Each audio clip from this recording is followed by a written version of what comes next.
He woke up with $73 in his bank account, a 4-year-old who still needed breakfast, and divorce papers sitting on the kitchen table like a verdict. His wife, a CEO, polished and untouchable, was already gone. No argument, no goodbye, just silence and an empty side of the bed. That was the morning Ethan Carter's life stopped making sense. But it was also, though he didn't know it yet, the morning it began. If you're watching this right now, drop a like and comment the city you're watching from. I want to see how far this story travels. Stay until the end. You'll want to. The rain had been coming down since before dawn. Not the kind of rain that cleanses or refreshes, the heavy, gray, suffocating kind that makes the whole world feel smaller than it already is. It pressed against the windows of the house on Milford Lane like it had somewhere to be and couldn't get through. The gutters were backed up again. Ethan had been meaning to clear them for 3 weeks. He never got around to it, and now water was spilling over the edges in thin, dirty sheets, running down the siding, pooling in the dead flower beds that Victoria had planted 2 springs ago and never watered once after that. Ethan sat at the kitchen table in the same clothes he'd slept in, gray sweatpants, a faded Carhartt shirt with a tear near the left shoulder, and stared at the papers in front of him. They weren't new. He'd read every line a dozen times already, sometimes in the middle of the night when he couldn't sleep, holding them close to the lamp on the nightstand because he kept thinking he must have misread something. He hadn't. The language was clean and final, the way legal language always is, stripped of emotion, stripped of the 9 years that came before it, reduced to property division and custody arrangements, and a name printed at the bottom in ink that didn't shake at all. Victoria Langston Carter. Except she'd already dropped the Carter part. The papers reflected her maiden name only. He'd signed his portion 6 days ago. She must have signed hers sometime between Thursday night and Friday morning, because when he came downstairs at 6 a.m. on Friday, the papers were back on the table, complete, and the house had the particular silence of a place where someone used to live and no longer does. Her closet was empty. Her overnight bag, the expensive leather one she took on business trips, was gone. The half-finished bottle of her perfume that always sat on the bathroom counter was gone. Even the charger she kept plugged in beside the coffee maker was gone. She hadn't taken everything. She'd taken exactly what she needed, which, in a way, was worse. Ethan wrapped both hands around a mug of coffee that had gone cold 20 minutes ago and looked out the window at the backyard. The rain was hammering the old garage that sat at the far end of the property, a crumbling, rust-shouldered structure that had been there since before he and Victoria bought the house, abandoned by the previous owners, never touched. He'd told himself for years he'd do something with it. Fix it up. Maybe use it for storage. He never had. It just sat there getting worse. The metal roof developing new leaks every winter, the side door warping until it wouldn't close all the way anymore, weeds pushing up through the cracked concrete floor inside. He heard a sound from upstairs. Small feet. The particular rhythm of a 4-year-old navigating the hall in socked feet, slow and deliberate, the way kids walk when they're not fully awake yet. Ethan stood up. He put the papers in the kitchen drawer, the one with the broken handle, the one Victoria had asked him to fix for 2 years, and he pushed it shut. He went to the stove. He pulled out the pan. He cracked 2 eggs against the edge because his son liked scrambled eggs on weekend mornings, and he was not going to let the boy come downstairs to a father sitting at a table staring at nothing. The footsteps reached the bottom of the stairs. Dad? Kitchen, bud. Noah Carter was 4 years and 3 months old, small for his age, with a mop of dark hair that went sideways every night in his sleep and never fully recovered by morning. He appeared in the kitchen doorway in dinosaur pajamas, 1 sock on and 1 sock missing, dragging a stuffed elephant named Gerald by the trunk. He looked at the stove. He looked at Ethan. He climbed up onto his chair at the table with the particular grunt of a small person doing something physically demanding. Is it eggs? It's eggs.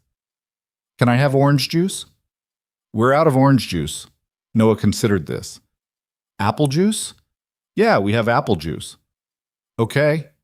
He set Gerald on the table and looked around the kitchen with the mild, uncritical curiosity of a child who had not yet learned to notice when things were wrong.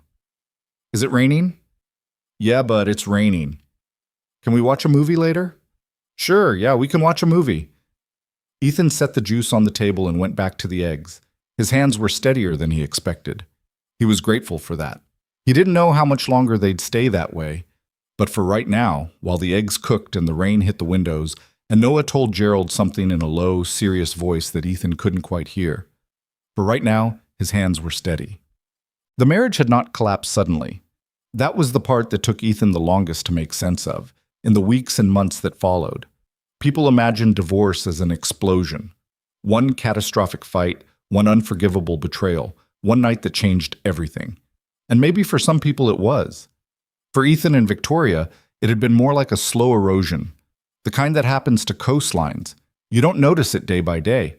You look up one year and a whole section of land is just gone.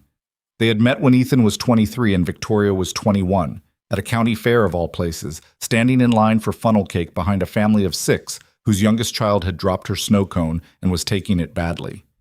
Victoria had laughed at something the child said, one of those full, unguarded laughs that surprised even her, and she'd looked over at Ethan and said, "Sorry, that was probably inappropriate."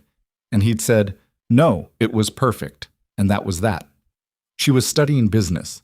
He was working at his uncle's machine shop while he figured out what came next, which at the time felt temporary, but had a way of not feeling temporary anymore the longer it went on. They were different in the ways that seem exciting at 23 and start to show their teeth a decade later. Victoria moved fast. She made decisions quickly, and she was almost always right, and she had no patience for things that couldn't keep up with her. Ethan moved carefully. He liked to understand something fully before he committed to it. He thought things through from 3 angles before he picked one. She called it being thorough. Later, she called it being slow. When Noah was born, something shifted.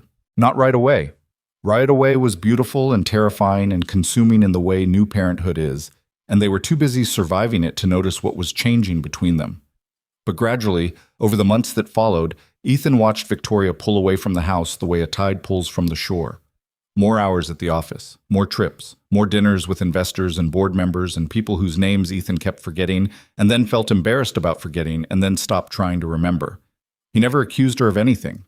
That wasn't his way. He'd mention it sometimes, carefully. "You've been pretty gone this week." And she'd say she knew, she was sorry, things were intense at work right now. And he'd nod because he understood that things were intense. And he'd make dinner, and he'd put Noah to bed, and he'd wait up later than he should have, and eventually he'd fall asleep waiting. The last real conversation they had, not a functional exchange about schedules or grocery lists or who was picking up Noah from daycare, but an actual conversation, was on a Sunday evening in September, 3 months before she left. They were sitting on the back porch, which was something they used to do regularly, and had slowly stopped doing, and Victoria was looking at something on her phone and Ethan was looking at the old garage. "I think I might fix that up," he said. She looked up. "The garage?" "Yeah, I don't know. Give me something to do. I could probably make it usable." She looked at it for a moment. "That thing's been falling apart for years, Ethan." "I know." "It would take months." "Probably." She went back to her phone. "Okay," she said. Not encouragement, not discouragement, just acknowledgement that he had spoken. He didn't start on his garage that fall. He didn't have the time, and when he did have the time, he didn't have the energy. And then November came, and December, and one morning in January, she was gone. The first 2 weeks after Victoria left were the kind of weeks that are hard to fully account for later. Ethan remembered them in fragments, individual moments rather than continuous days. He remembered standing in the cereal aisle at the grocery store for 11 minutes because he couldn't decide what kind to buy, and the decision suddenly felt impossibly large. He remembered falling asleep on the couch at 8:30 3 nights in a row because putting himself to bed felt like more than he could manage. He remembered Noah asking, with the blunt, guileless directness of a 4-year-old, "Where did Mommy go?" And he remembered saying, "Mommy went on a long work trip, bud," and hating himself a little for it, and not having anything better to offer. He had $73.14 in the checking account. That was the real number, not an approximation, not a metaphor. He checked it on the app on his phone on a Thursday morning while Noah was eating cereal, and the balance was $73.14. Victoria had maintained her own accounts throughout their marriage. They'd had a joint account for household expenses, and she'd been the one funding it, and when she left, the automatic deposits stopped. He had his own account, which had been running on the residual income from odd jobs and occasional work for his uncle's shop, and the number in that account was $73.14. He could ask his uncle for work. He knew that. Frank would give him something without asking too many questions. That was Frank's way. He could call the guys he knew at the machine shop across town, see if they needed a hand. He could post something on the local Facebook groups, the ones where people asked for help with repairs and small jobs. He had skills. He knew how to fix things. That had always been his one clear, reliable truth. He understood machinery and broken things and the particular patience required to figure out why something stopped working and make it work again. He posted on 3 different local groups that Friday. By Monday, he had 4 responses. The first job was a lawnmower that a retired school teacher named Helen Marsh couldn't get started. She lived 6 blocks away and met him at her door in a floral housecoat, apologetic about the condition of the machine, which turned out to have a fouled spark plug and a cracked fuel line, a 40-minute fix. She paid him $40 in cash, 2 $20 bills that she took from an envelope in her kitchen drawer, and she offered him a glass of lemonade and asked if he wanted a piece of pie, and he said no thank you because he needed to get back to Noah. And she said, "That little one's lucky to have a father who shows up." And Ethan didn't say anything back because he didn't trust his voice right then. The second job was a riding mower. The third was a generator. The fourth was a small commercial air compressor that belonged to a body shop on Route 9, whose owner, a compact, loud Portuguese-American man named Rui Fernandez, had been quoted $800 by the nearest authorized service center and was not interested in paying $800 for anything. Ethan fixed the compressor in 2 hours and charged him $120. Rui looked at the invoice, looked at Ethan, and said, "You do engines?" "Yes." "Big ones?" "Depends on the engine." Rui pulled out his phone and showed him a photo. It was an industrial hydraulic press, mid-sized, probably 15 years old, with a cracked manifold and what looked like a seized cylinder. "Guy I know has this. It's been sitting for 2 years. 3 shops looked at it. All 3 said it's done." Ethan looked at the photo for a long moment. "When can I see it?" That was how it started. Not with a plan, not with vision or strategy or anything that could be written up neatly. It started with a lawnmower and a school teacher's $40 and a question from a man named Rui about whether he did engines. The hydraulic press job took him 11 days and cost him $460 in parts, money he didn't technically have, borrowed from Frank with a handshake and a promise to pay it back within 30 days. He worked on it in the evenings, after Noah was asleep, driving the 20 minutes to the warehouse where it sat and working under fluorescent lights that buzzed and flickered. He brought a thermos of coffee. He brought the service manual he'd found a PDF of online and printed out at the library. He took the manifold apart 3 times before he was satisfied with the seal. The cylinder took longer. The tolerances were tighter than the manual suggested, and whoever had last serviced this machine had been sloppy in ways that compounded over time. On the 11th night, a Wednesday, he turned it on. It worked. He stood there in the buzzing fluorescent light, listening to the machine run, and felt something he couldn't quite name. Not pride exactly, more like recognition, like the feeling of being in the right place without having planned to get there. He called Rui the next morning. Rui called his friend. The friend drove 40 minutes to see it, watched it run, and said, "I've been quoted for a replacement. This would have cost me $18,000. "What did you pay Ethan?" Rui asked. $800. Ethan had charged $800, which felt high until the man said $18,000, and suddenly felt absurdly, almost insultingly low. The man shook his head slowly. "Tell me you do commercial work." "I do commercial work," Ethan said. The garage renovation happened in parallel. It had to. He didn't have a workspace of his own, and driving to other people's locations every time wasn't scalable. And besides, the garage was there, sitting at the end of the yard, waiting the way abandoned things wait. Patiently, without judgment. He started on a Saturday morning in mid-February, when Noah was at his cousin's birthday party and Ethan had 4 hours to himself. He dressed like he was going to war. Old jeans, steel-toed boots that had seen better years, a flannel over a thermal, a beanie pulled low against the cold. He pushed open the side door, which screamed on its hinges in a way that sent something skittering away into the shadows. He didn't stop to find out what. And he stood in the doorway and looked at it. It was bad. There was no charitable reading of the situation. The floor was cracked concrete interrupted by weeds in the seams, frost-stiff now, but alive underneath. The back wall had a section where the cladding had pulled away and water had gotten in and done what water does. There was a workbench along the left wall. Solid wood, actually, probably oak, under enough grime and cobweb and old hardware that you could barely tell. And above it a pegboard that still had the shadows of tool outlines from whoever had worked here last. The roof had 3 places he could see daylight through. He stood there for a moment. Then he picked up the broom he'd brought with him and started sweeping. It was not a metaphor. He was just sweeping because the floor needed to be cleared before anything else could happen. But there was something in the act of it, the deliberate physical motion of moving damage from one place to another until it could be removed. That felt like the right place to start. Not inspiring, just necessary. And sometimes necessary is the only motivation that's honest. Over the following weeks, he worked on the garage the way he approached any broken machine, methodically, without rushing, fixing one system before moving to the next. He patched the roof with materials he found at the salvage yard outside of town. A man named Dale, who ran the place and remembered Ethan from years back and cut him a deal on corrugated metal sheet that was slightly bent but otherwise sound. He reseated the side door on new hinges. He replaced the rotted section of the back wall. He poured a patch on the worst of the floor cracks. Not beautiful, not level, but solid. The workbench, cleaned up, turned out to be magnificent. He'd been right about the oak. The surface had stains from oil and solvents and what might have been decades of use, but underneath the wood was dense and straight and had the smell of something that had been made to last. He oiled it. He fixed 2 of the legs where the joints had loosened. He stood the pegboard up, organized his tools across it in the order he reached for them. He didn't tell anyone about the garage, not because it was a secret. It just wasn't a story yet. It was just a space becoming less useless.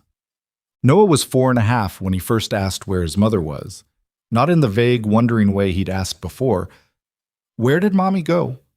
But with the focused, uncomfortable specificity of a child who has been thinking about something for a while and decided to say it out loud. They were eating dinner, spaghetti, the cheap kind, because it was a Thursday and payday from the machine shop job across town wasn't until Friday. Noah had wound a large, unmanageable amount around his fork and was attempting to deal with it. Dad, does Mommy live somewhere else now? Ethan set down his fork. Yeah, bud, she does. Does she have a house? I think so, yeah. Is it far? Pretty far. Noah looked at his spaghetti. He unwound some of it from his fork, studied it, wound it back up. Does she know where we live? She does. Okay. He put the fork in his mouth and chewed thoughtfully. Then, is she coming back? Ethan had thought about this moment. He'd played versions of it in his head during those long drives to job sites, tried out different phrasings, tried to find the one that was honest without being brutal, that gave the boy something to hold without being a lie that would need correcting later. No, he said. I don't think so. Noah chewed, swallowed, looked at Gerald, who was sitting in the chair beside him, as he always did at meals. Okay, he said again. And then, can I have more spaghetti? Yeah, Ethan said. Yeah, you can have more spaghetti. He served him more spaghetti, and they finished dinner, and he washed the dishes while Noah sat at the table and told Gerald a long story that seemed to involve a dragon and a train, and someone named Captain Pickle, and Ethan stood at the sink with his hands in warm water and the window dark in front of him and thought, I will not fall apart in front of this kid. I will not do that to him. He didn't. By spring, word had spread. Not widely. This wasn't a viral moment, nothing so clean as that. It was the slow, organic movement of reputation through a small community. Rui had told 3 people. One of those people had told his brother-in-law. The brother-in-law worked for a trucking company that had a diesel engine giving them trouble, and when the authorized repair shop quoted them a 6-week wait, the brother-in-law called Ethan. He fixed the diesel.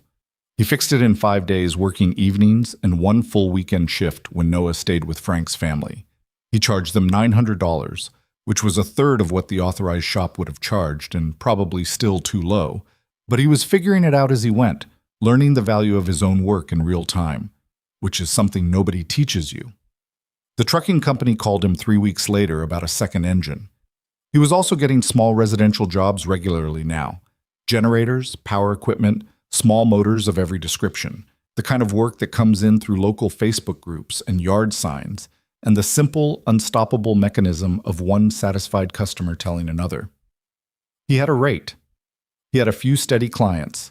He had the garage, which now had a proper electrical panel, a space heater that actually worked, and a rolling tool chest that he'd bought secondhand and repainted red. He was not comfortable. He was not stable. He was making roughly $1,600 in a good week and $800 in a bad one. And the mortgage on the house required $1,200 a month, and Noah's daycare cost $440, and the truck needed new rear tires that he was putting off. He was not getting enough sleep. His back hurt from bending over engines in positions that were not designed for sustained human occupation. He'd gained 6 pounds of the wrong kind of weight from eating convenience food in the garage at 11 p.m. because it was easy and he was tired. But the garage was running. The work was real. And every morning, no matter how the night before had gone, he made Noah breakfast and got him to daycare and went back to the garage, and that was enough structure to keep a man moving forward.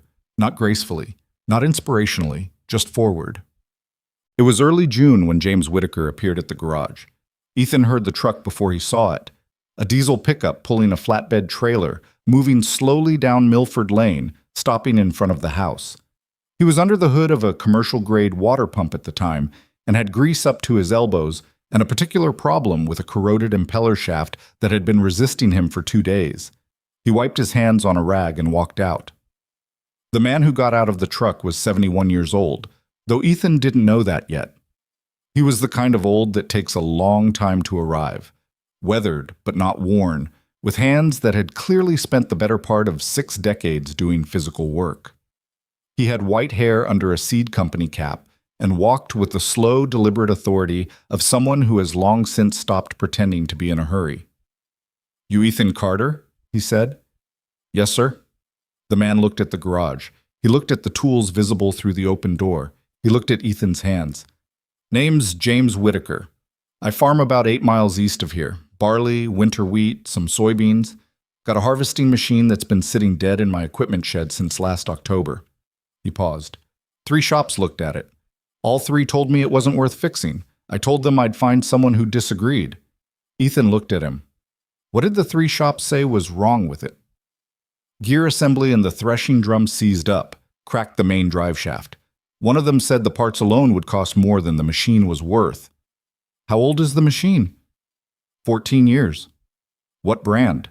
Whitaker told him. Ethan knew the model. He'd worked on a smaller version of the same series years ago at his uncle's shop. The engineering wasn't elegant. The manufacturer had made some choices in the gearbox design that people in the industry had opinions about, but it was comprehensible. He knew where the problems usually started.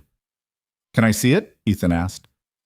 "That's why I'm here." "What?" He drove out the next morning, following Whitaker's truck along county roads that cut through flat agricultural land, still showing the green of early season growth. The farm was a working farm in the old sense. Not picturesque, not optimized for Instagram, just genuinely functional and plainly maintained. The equipment shed was a long steel building at the end of a dirt track beside the main barn. Inside, in the middle of the shed, sat the harvester. It was bigger than he'd expected, and it was in worse shape than Whitaker had described. Not dishonestly, Ethan thought, just the way people describe broken things when they're not sure what's broken. The main drive shaft had cracked. That much was accurate. The gear assembly had seized. But there were other problems too, secondary failures that had followed from the primary ones, the cascading logic of a machine that had been pushed too hard for too long before it finally stopped. He walked around it slowly, not touching yet, just looking. Whitaker watched him from near the door, arms crossed, saying nothing. "How much harvest did you miss last fall?" Ethan finally asked. 60% of my barley field. Had to hire a contract crew with their own equipment, which cost me more than I want to say. If this sits through another season, then I'm renting again, or I'm selling and buying new, which I don't have the capital for. Whitaker's jaw moved slightly. Look, those three shops weren't wrong that the parts are expensive. The drive shaft alone isn't cheap. But I didn't drive out to your place to hear you tell me it's not worth fixing. Ethan crouched beside the gear assembly and looked at it from that angle. I'm not going to tell you that. You think you can fix it. I think I can figure out if it's fixable. That's the honest answer. Whitaker studied him for a moment. Fair enough, he said. What? The harvester consumed him for the next 3 weeks. This was not an exaggeration. It was the first thing he thought about in the morning and the thing he was still working out in his head when he fell asleep. He drove out to Whitaker's farm 6 days a week, working through the heat of June, sweating through 2 shirts a day, eating lunch on the running board of his truck because there was no shade near the shed. He sourced a replacement drive shaft from a salvage operation in Nebraska, negotiated the price down over a 40-minute phone call that left the seller sounding slightly dazed. He fabricated a modification to the gear assembly rather than replacing it outright, a solution he'd worked out on paper first, then in his head for 3 days, then tested 3 times before he committed to it. Noah spent those weeks at Frank's house. It was a disruption to the routine they'd built, and Ethan hated it, but he also knew that this job, if he got it right, would pay more than he'd made in the previous 2 months combined. And getting it right mattered, not just for the money. Getting it right mattered because it was the kind of job that announced something about what a person could do. And he understood, without having language for it yet, that the reputation he built on this machine would determine what came next. He called Noah every night. What did you do today, bud? We went to the park. Uncle Frank pushed me on the swings. Yeah? High? Really high. Gerald got scared. Gerald's a brave elephant. He was probably fine. He was fine. He just had to close his eyes.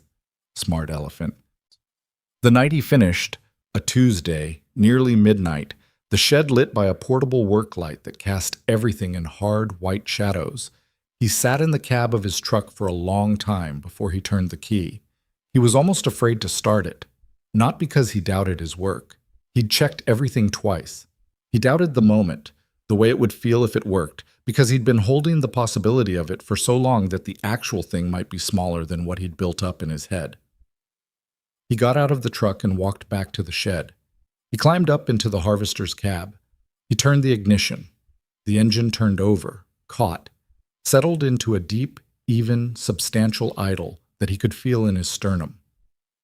He let it run for a full minute, watching every gauge, listening to every sound. Then he engaged the threshing drum. It ran.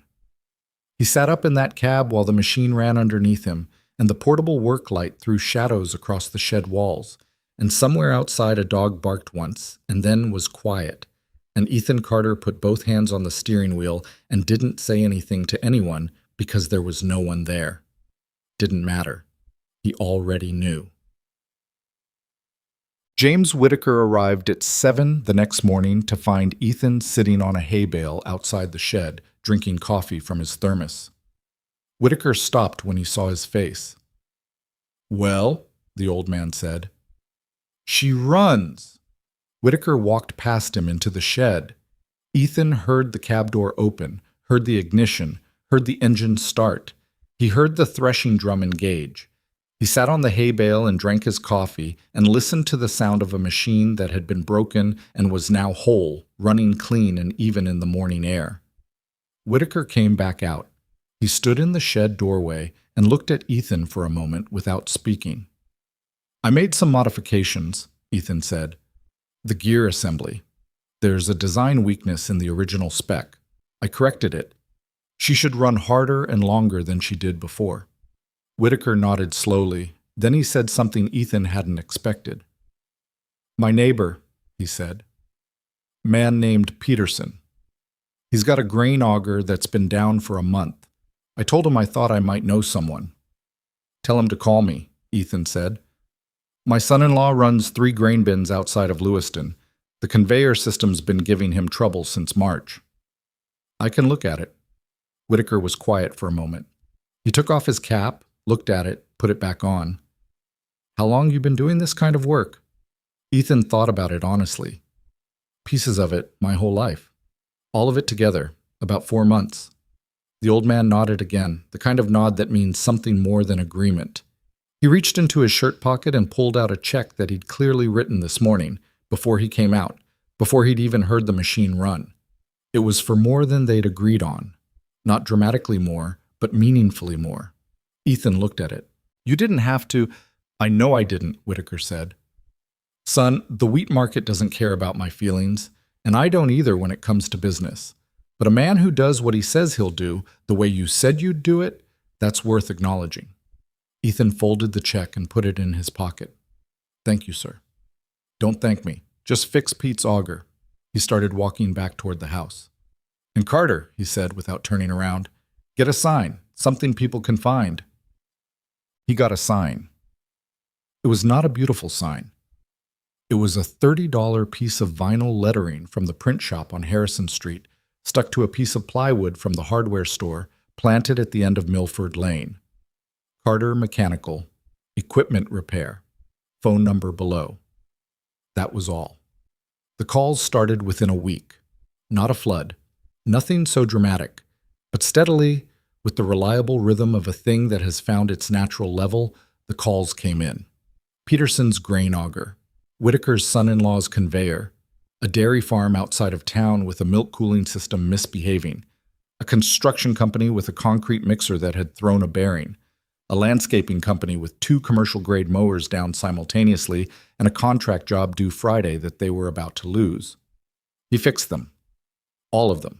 Not always quickly. Some jobs took longer than he estimated, some parts didn't come when they were supposed to, some problems turned out to be different problems than they appeared to be on first inspection. He learned to quote wider margins. He learned that the first price he said out loud was usually too low, and he taught himself to sit with the discomfort of saying a bigger number. He learned that most people, when they're dealing with a broken machine that's costing them money every day, are not as concerned with price as they are with whether you're going to show up and get it done. He hired his first help in August.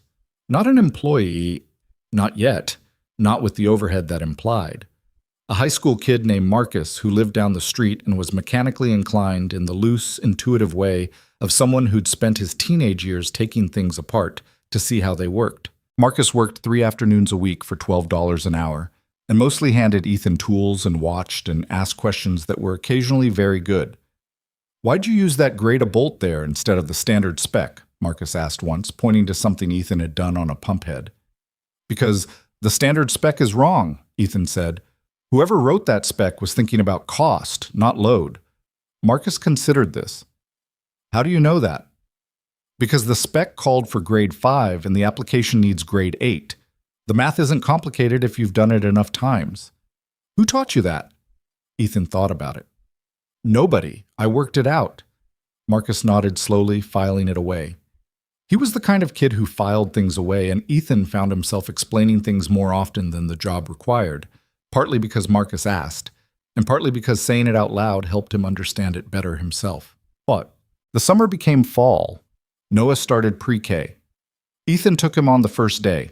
New backpack, new sneakers, a lunchbox with dinosaurs on it that Noah had picked himself, and stood outside the classroom door after drop-off for a minute longer than he needed to, listening to the sound of 20 small voices inside. And then he walked back to his truck and drove to the garage and went to work. The truck's rear tires finally got replaced. The mortgage was paid on time for the 4th month in a row. He bought a used diagnostic computer, a professional-grade unit, not the consumer version, from a retiring mechanic in the next county over who was selling his shop equipment. He bought a hydraulic floor jack that didn't make him nervous.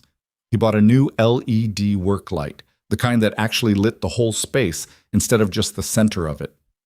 The garage still had its original problems. The floor was still cracked in places. The roof patch was functional, but not pretty. The walls were bare metal inside, except where he'd put up shelving. It was not a beautiful space. He wasn't interested in beautiful. He was interested in functional, and it was that.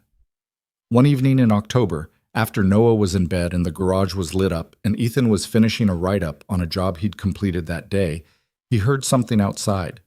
He looked up from his notebook. He went to the door and opened it and stood in the chill air, looking out at Milford Lane. Nothing. Just the neighborhood, at night. A dog somewhere, a TV through a window down the street, the particular quiet of a place that has mostly settled in for the evening. He stood there a minute anyway.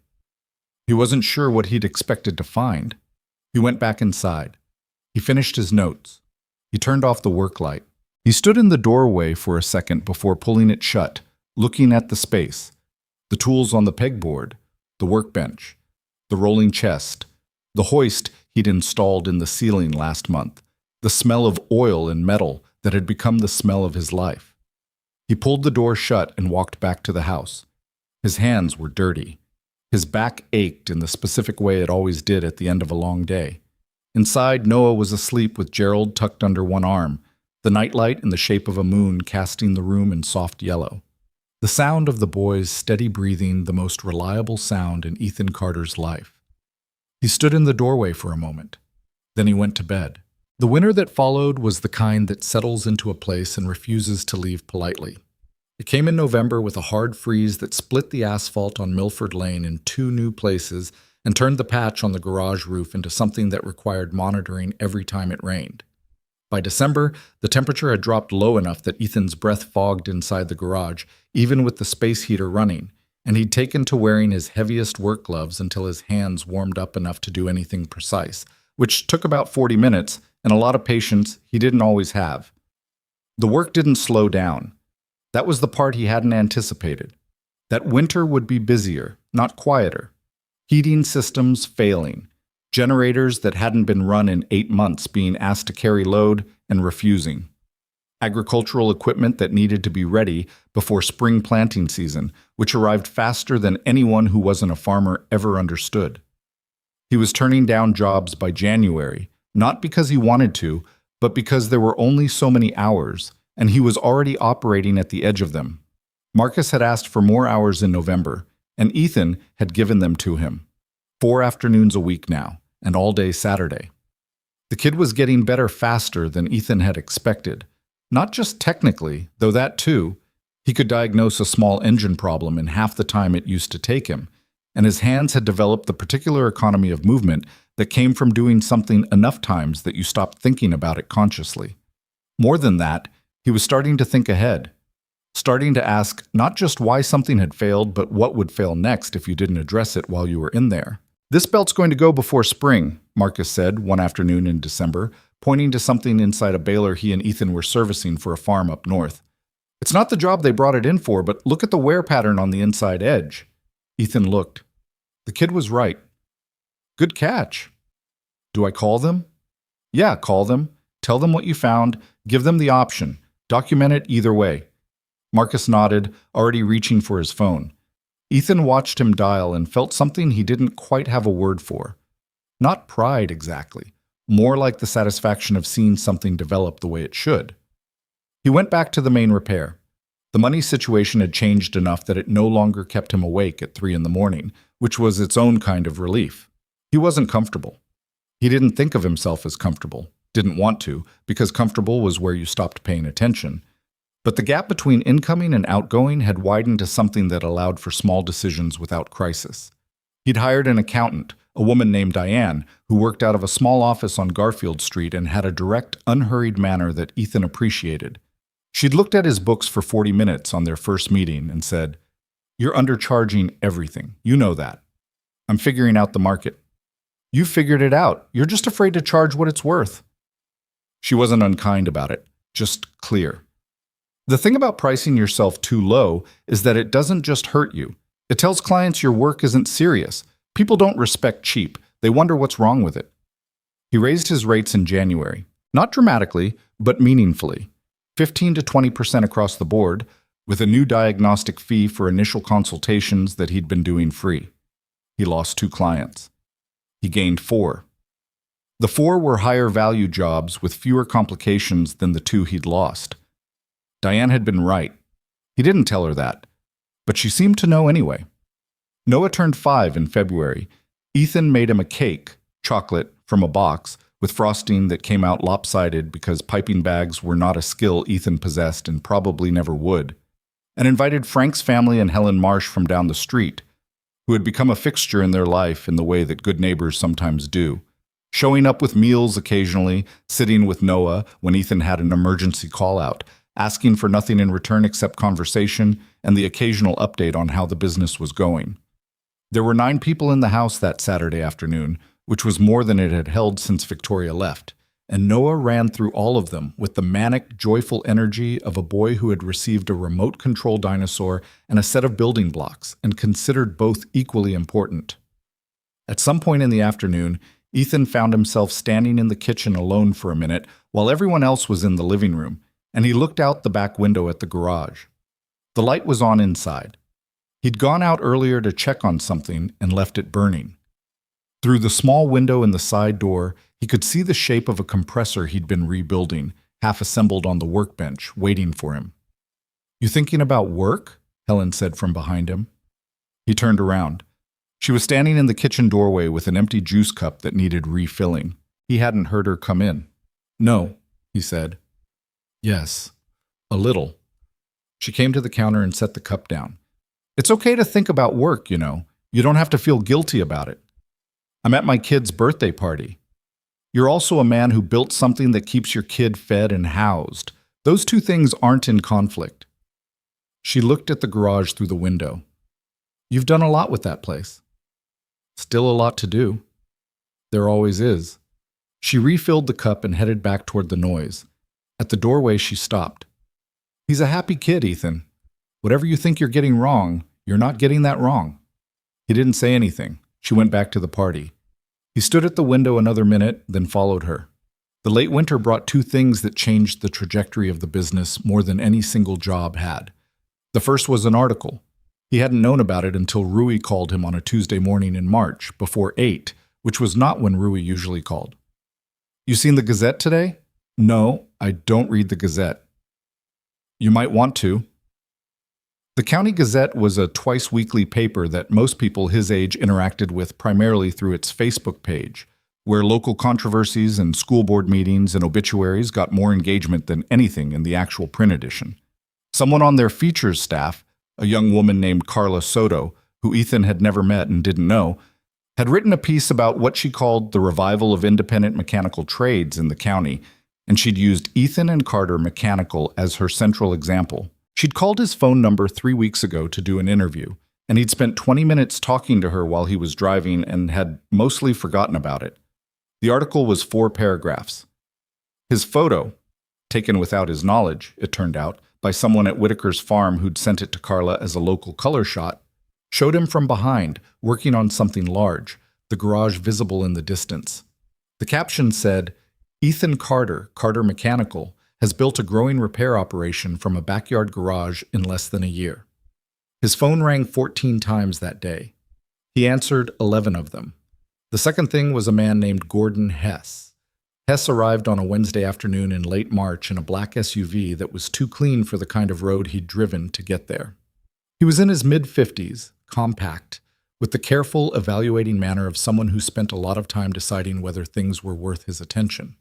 He introduced himself as a regional operations manager for an agricultural cooperative that supplied and serviced farms across a 4-county area.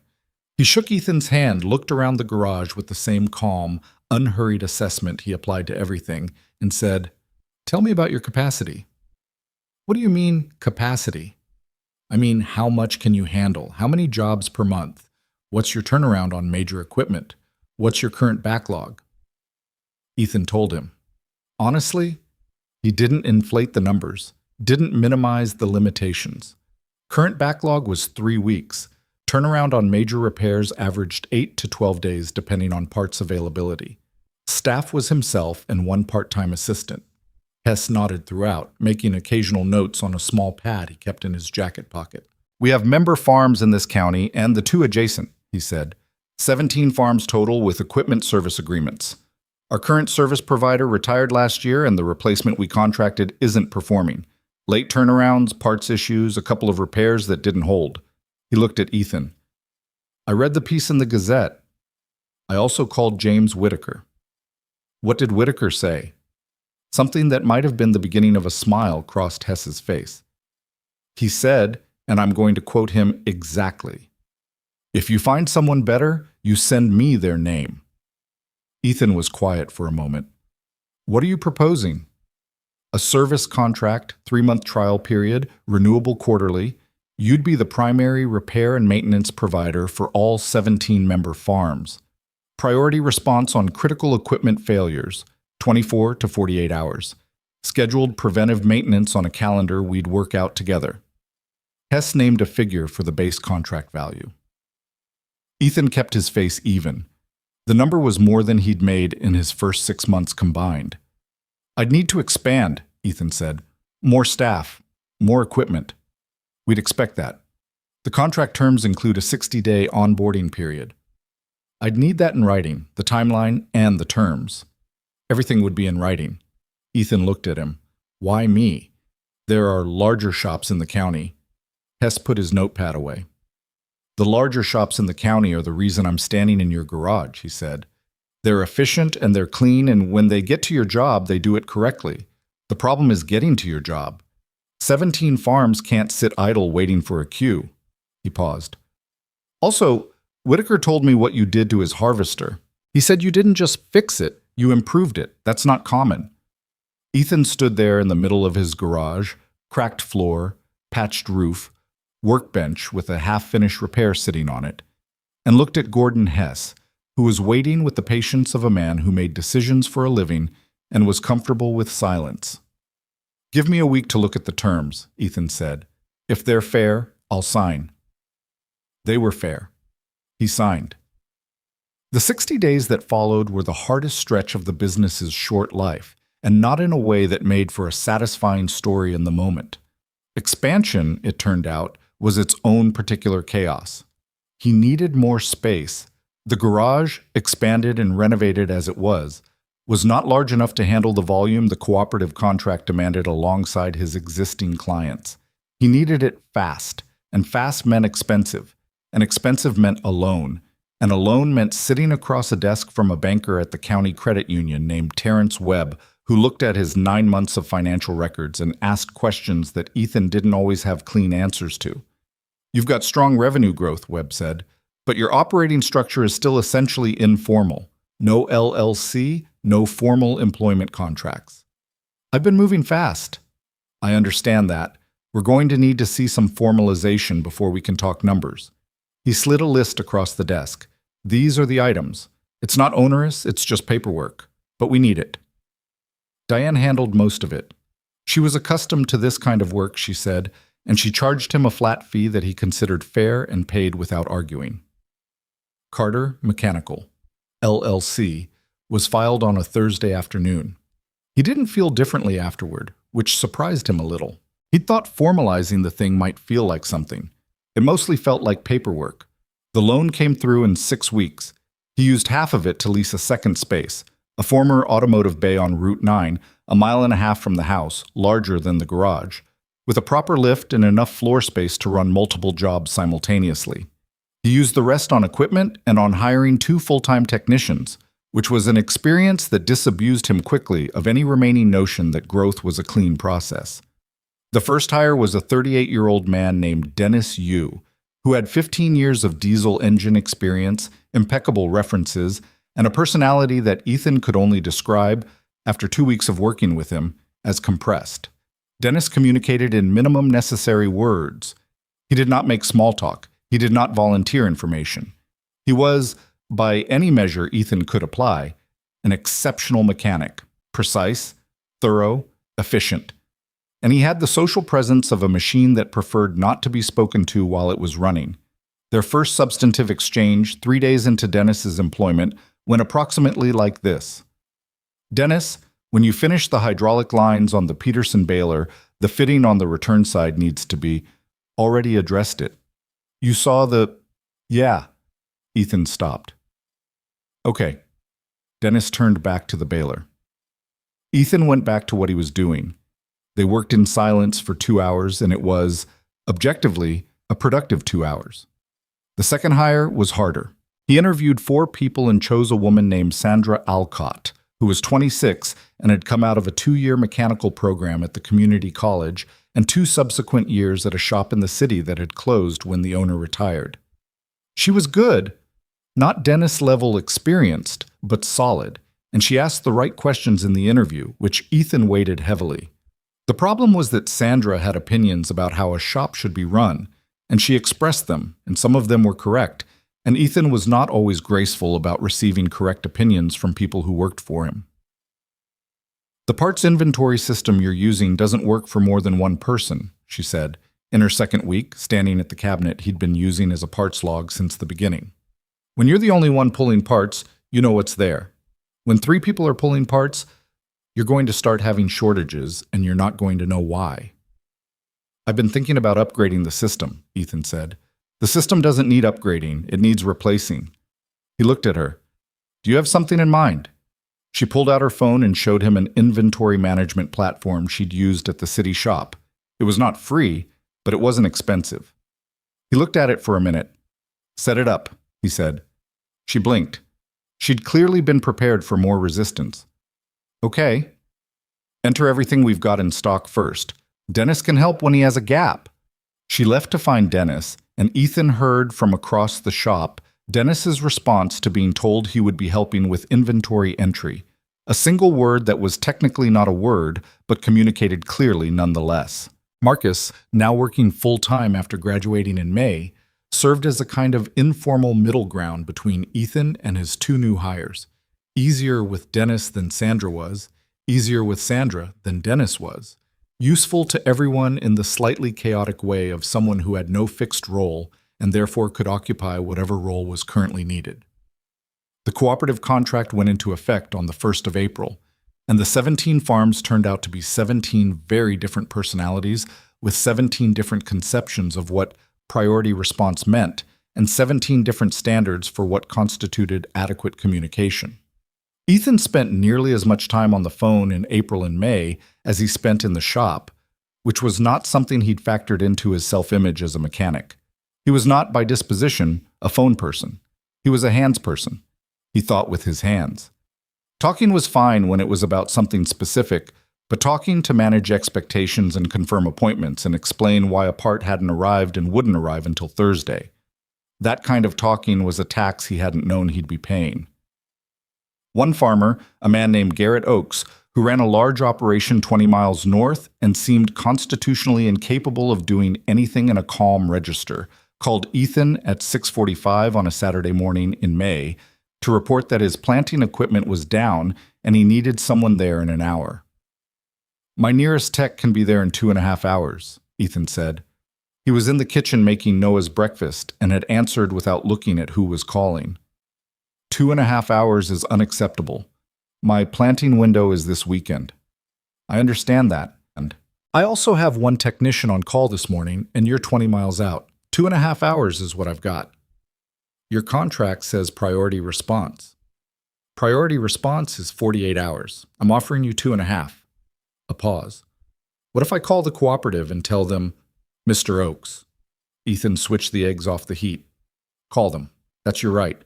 And when you're done with that call, I'll still send Dennis in 2.5 hours because that's the fastest I can get you covered, and the alternative is no one. A longer pause. Fine, Oakes said, and hung up. Dennis arrived in 2 hours and 15 minutes, fixed the problem in 40, and called Ethan from the truck afterward. Sensor failure, common issue with that model. I showed him how to check it himself. How was he? A pause. Loud. Yeah. Did he tip you? Another pause. Yes. Ethan laughed, actually laughed, which still sometimes surprised him when it happened, the way things that used to feel impossible sometimes become ordinary. Good man. Noah's questions that year had started shifting. He was 5 now, moving toward 6, and the world had become a more specific place for him. He wanted to know not just what things were, but why they were that way, how they worked, who decided. He'd become interested in the shop, which Ethan was careful about. He let Noah visit, let him sit in the office corner with a coloring book while adults worked, answered questions about machinery in whatever level of detail the boy could hold. He was careful about the hours, careful about what Noah saw and didn't see, careful in the way of a parent who has learned that a child's world is partly what you give them and partly what you can't control. One evening in June, driving home from the shop with Noah in the back seat, the boy said, "Dad, is Carter Mechanical going to get bigger?" What makes you ask that? Dennis said it's going to get bigger. He said you're going to need more people. Ethan glanced in the rearview mirror. Dennis talks to you? He told me the engine on the tractor I was looking at has 6 cylinders. He drew me a picture. Ethan blinked. That was, by his count, more words than Dennis had voluntarily offered him in a single sitting. Yeah, he said. I think it's going to get bigger. How big? I don't know, bud. I'm figuring it out. Noah considered this with the gravity he applied to most questions. Bigger than the house? The shop's already bigger than the house. Bigger than 2 houses? Maybe. Noah went quiet for a moment. Then, is that good? I hope so. I think so too, Noah said with the calm confidence of someone who has weighed the evidence and reached a satisfying conclusion. He turned back to the window and watched the county roads go by, and Ethan drove, and the evening light lay across the fields in long amber slabs that turned everything gold for about 20 minutes before the sun dropped, and it was just the road and the headlights and home. The summer turned serious in ways he hadn't anticipated. The cooperative contract renewed at the end of June. He'd passed the trial period without a major failure, which he considered a technical success, even if several of the 17 farms had tested the limits of his patience in educational ways. The renewal came with an expanded scope, 2 additional farms, a negotiated rate increase, and a clause that allowed the cooperative to refer Carter Mechanical to non-member farms in the region as a preferred vendor. That last clause turned out to matter more than the rest of it. By August, he was getting referrals from farms 50 miles out. He was turning work down. Not all of it, not carelessly, but strategically, which was a word he was learning to use without flinching. He hired a 4th technician, a quiet woman in her 40s named Pat, who had spent 20 years as a heavy equipment mechanic for the county road department and moved with the unhurried competence of someone who had seen every version of a machine breaking down and was never surprised by any of them. He needed a 2nd truck, then a 3rd. Diane called him in September to go over the quarterly books, which was a conversation he'd initially dreaded and had gradually started to appreciate for its clarity. She spread the numbers across her desk in the organized, unsentimental way she did everything, and walked him through them. And at the end, she looked at him over her reading glasses and said, "You know what this is?" "It's a company," he said. "It's a real company." She took her glasses off, which means some decisions you've been putting off need to stop being put off. He knew what she meant. He'd been operating out of the Route 9 Bay and the garage at Milford Lane simultaneously, and the dual location setup was creating inefficiencies that were starting to cost real money. He needed a single, larger facility. He needed to decide on that facility soon, because the right properties in this area didn't sit long. He needed, in the language Diane used without apology, to commit. He drove out one afternoon to look at a property on the edge of town, a former agricultural equipment dealer that had closed 3 years ago, leaving behind a 12,000-square-foot building with 4 service bays, a parts room, and an office suite that was dated but functional. The building sat on 4 acres, with an additional outbuilding and paved parking. He walked through it alone, the real estate agent trailing him at a respectful distance, and stood in the middle of the main floor in the silence of an empty building and looked at what it could be. He thought about the garage on Milford Lane, the cracked floor and the patched roof, and the oak workbench that he'd cleaned up one afternoon when he didn't know anything was starting. He thought about the first $40 from Helen Marsh and the 11 days working under flickering lights on a hydraulic press that everyone else said was done. He thought about Noah asking, "Is that good?" from the back seat. He made an offer on the property the following week.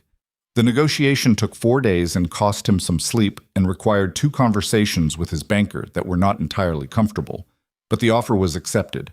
And on the first business day of October, Carter Mechanical relocated. Moving day was a Sunday, because Sundays were when he had Marcus and Dennis and Sandra and Pat all available, and because he needed to be operational again by Monday morning. 17 farms and growing didn't pause for logistics.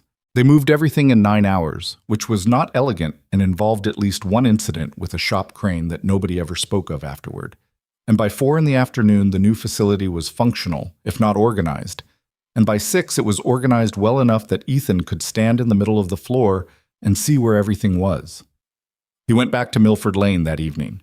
He unlocked the garage. He still had the key. He always kept the key, and stood in the doorway. The workbench was still there. He'd chosen not to move it. It had seemed right, somehow, to leave it. The pegboard was bare where the tools had been, but the shadows of the outlines were still visible, the way shadows always stay longer than the things that made them. He turned off the light. He locked the door. He stood in the backyard for a minute, in the October dark, with the light from the kitchen window falling across the grass in a yellow rectangle, and he thought about what this place had been a year ago. Then Noah's face appeared in the kitchen window, looking for him. He raised his hand. The boy raised his hand back. Ethan walked across the yard and up the back steps and went inside. The winter that followed was nothing like the one before it. Same cold, same gray, same early dark. But everything inside the cold had changed. The new facility hummed with a kind of productive noise that Ethan had never heard in the garage on Milford Lane, and probably couldn't have imagined when he was sweeping the cracked floor alone on a Saturday morning in February with no plan and no clients and $73 in his account. 5 technicians now. A full parts inventory that Sandra had built and maintained with proprietary intensity. A scheduling system. A website built by the 18-year-old daughter of one of the cooperative farmers who charged him $400 and produced something that worked, and more work than he could keep up with even at current capacity, which was both the best problem and the hardest problem. Dennis, in one of his rare extended communications, had told him in November that they were going to need a 6th person before spring. "You're probably right," Ethan said. "Am right." "I know." Dennis turned back to the engine he was working on. After a moment, without looking up, "You're doing okay, you know." Ethan looked at him. Dennis's face was aimed at the engine block, and his expression was the same as it always was. Attentive, neutral, unrevealing. But he'd said it, voluntarily, unprompted. "Thanks, Dennis. Don't make it weird." "I'm not making it weird." "You're thinking about making it weird." Ethan almost laughed. "I'm going to finish the intake manifold." "Good idea." He went back to the manifold. Around him, the shop ran. The sound of tools on metal, the lift moving, the compressor cycling, someone's radio playing something country from the parts room.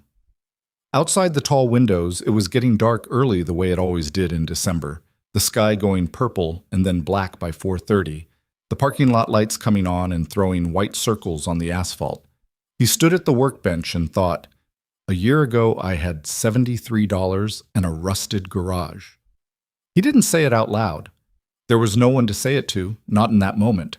But he held it for a second, not with pride exactly, not with satisfaction exactly, more with the careful acknowledgement of someone who knows how close things came to going another way and doesn't want to forget that, doesn't want to get comfortable enough to forget that the ground can shift. He bent back over the manifold. His hands moved with the precision that came from having done something long enough that the body knows before the mind does. Outside, the December dark settled in. The shop lights hummed. Somewhere in the parts room, Pat was singing along to something under her breath in the quiet, unselfconscious way of someone who doesn't know they're doing it.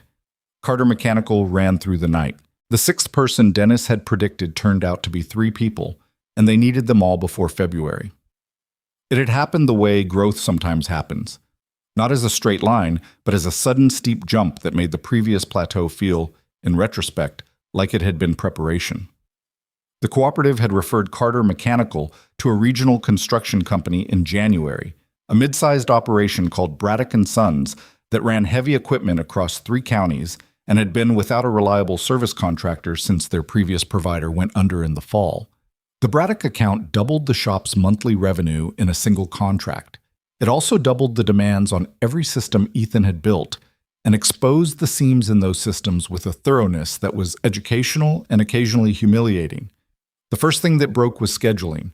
Sandra's inventory system was solid, but the scheduling software Ethan had been using, a calendar-based system he'd chosen because it was cheap and he'd understood it quickly, was not built for the complexity of managing 17 farm accounts, a construction company, ongoing residential work, and the unpredictable emergency calls that came in regardless of what was already on the board. Things started falling through. An appointment confirmed for Tuesday wasn't on Dennis's calendar. A parts order for a Braddock excavator had been placed under the wrong job number and didn't get flagged until the machine had been sitting for 3 days waiting. Braddock's operations manager, a man named Carl Purcell, who communicated exclusively through terse, uppercase-heavy emails, sent one that said, 3 days, unacceptable, please advise. Ethan called him instead of emailing back. Purcell answered on the first ring, which suggested he'd been waiting. Carl, it's Ethan Carter. I'm calling because I want to talk through what happened, not email about it. A short pause. All right. The parts order got mistagged and it sat. That's a system failure on my end, and I take responsibility for it. The machine will be done by end of day Thursday. I'm going to credit you for the 3 days of downtime. Another pause. Longer. That's a significant credit. It is. And I'm making it because it was our error, and because I want you to know that when I tell you something won't happen again, I mean it. Purcell was quiet for a moment. What's your fix for the system? I'm replacing the scheduling platform this week. New system, full integration with parts inventory. I'm also designating a point person for the Braddock account specifically, someone whose job it is to track your jobs and communicate with you directly. Who's the point person? Ethan had not, until that moment, decided this. Marcus Webb, he said, because Marcus was the only person in the shop whose disposition was suited for managing a difficult client relationship, and also because Marcus had been asking for more responsibility for 2 months, and Ethan kept telling him not yet. All right, Purcell said. Thursday, end of day Thursday. He hung up and walked across the shop floor to where Marcus was working on a fuel pump. You've been promoted.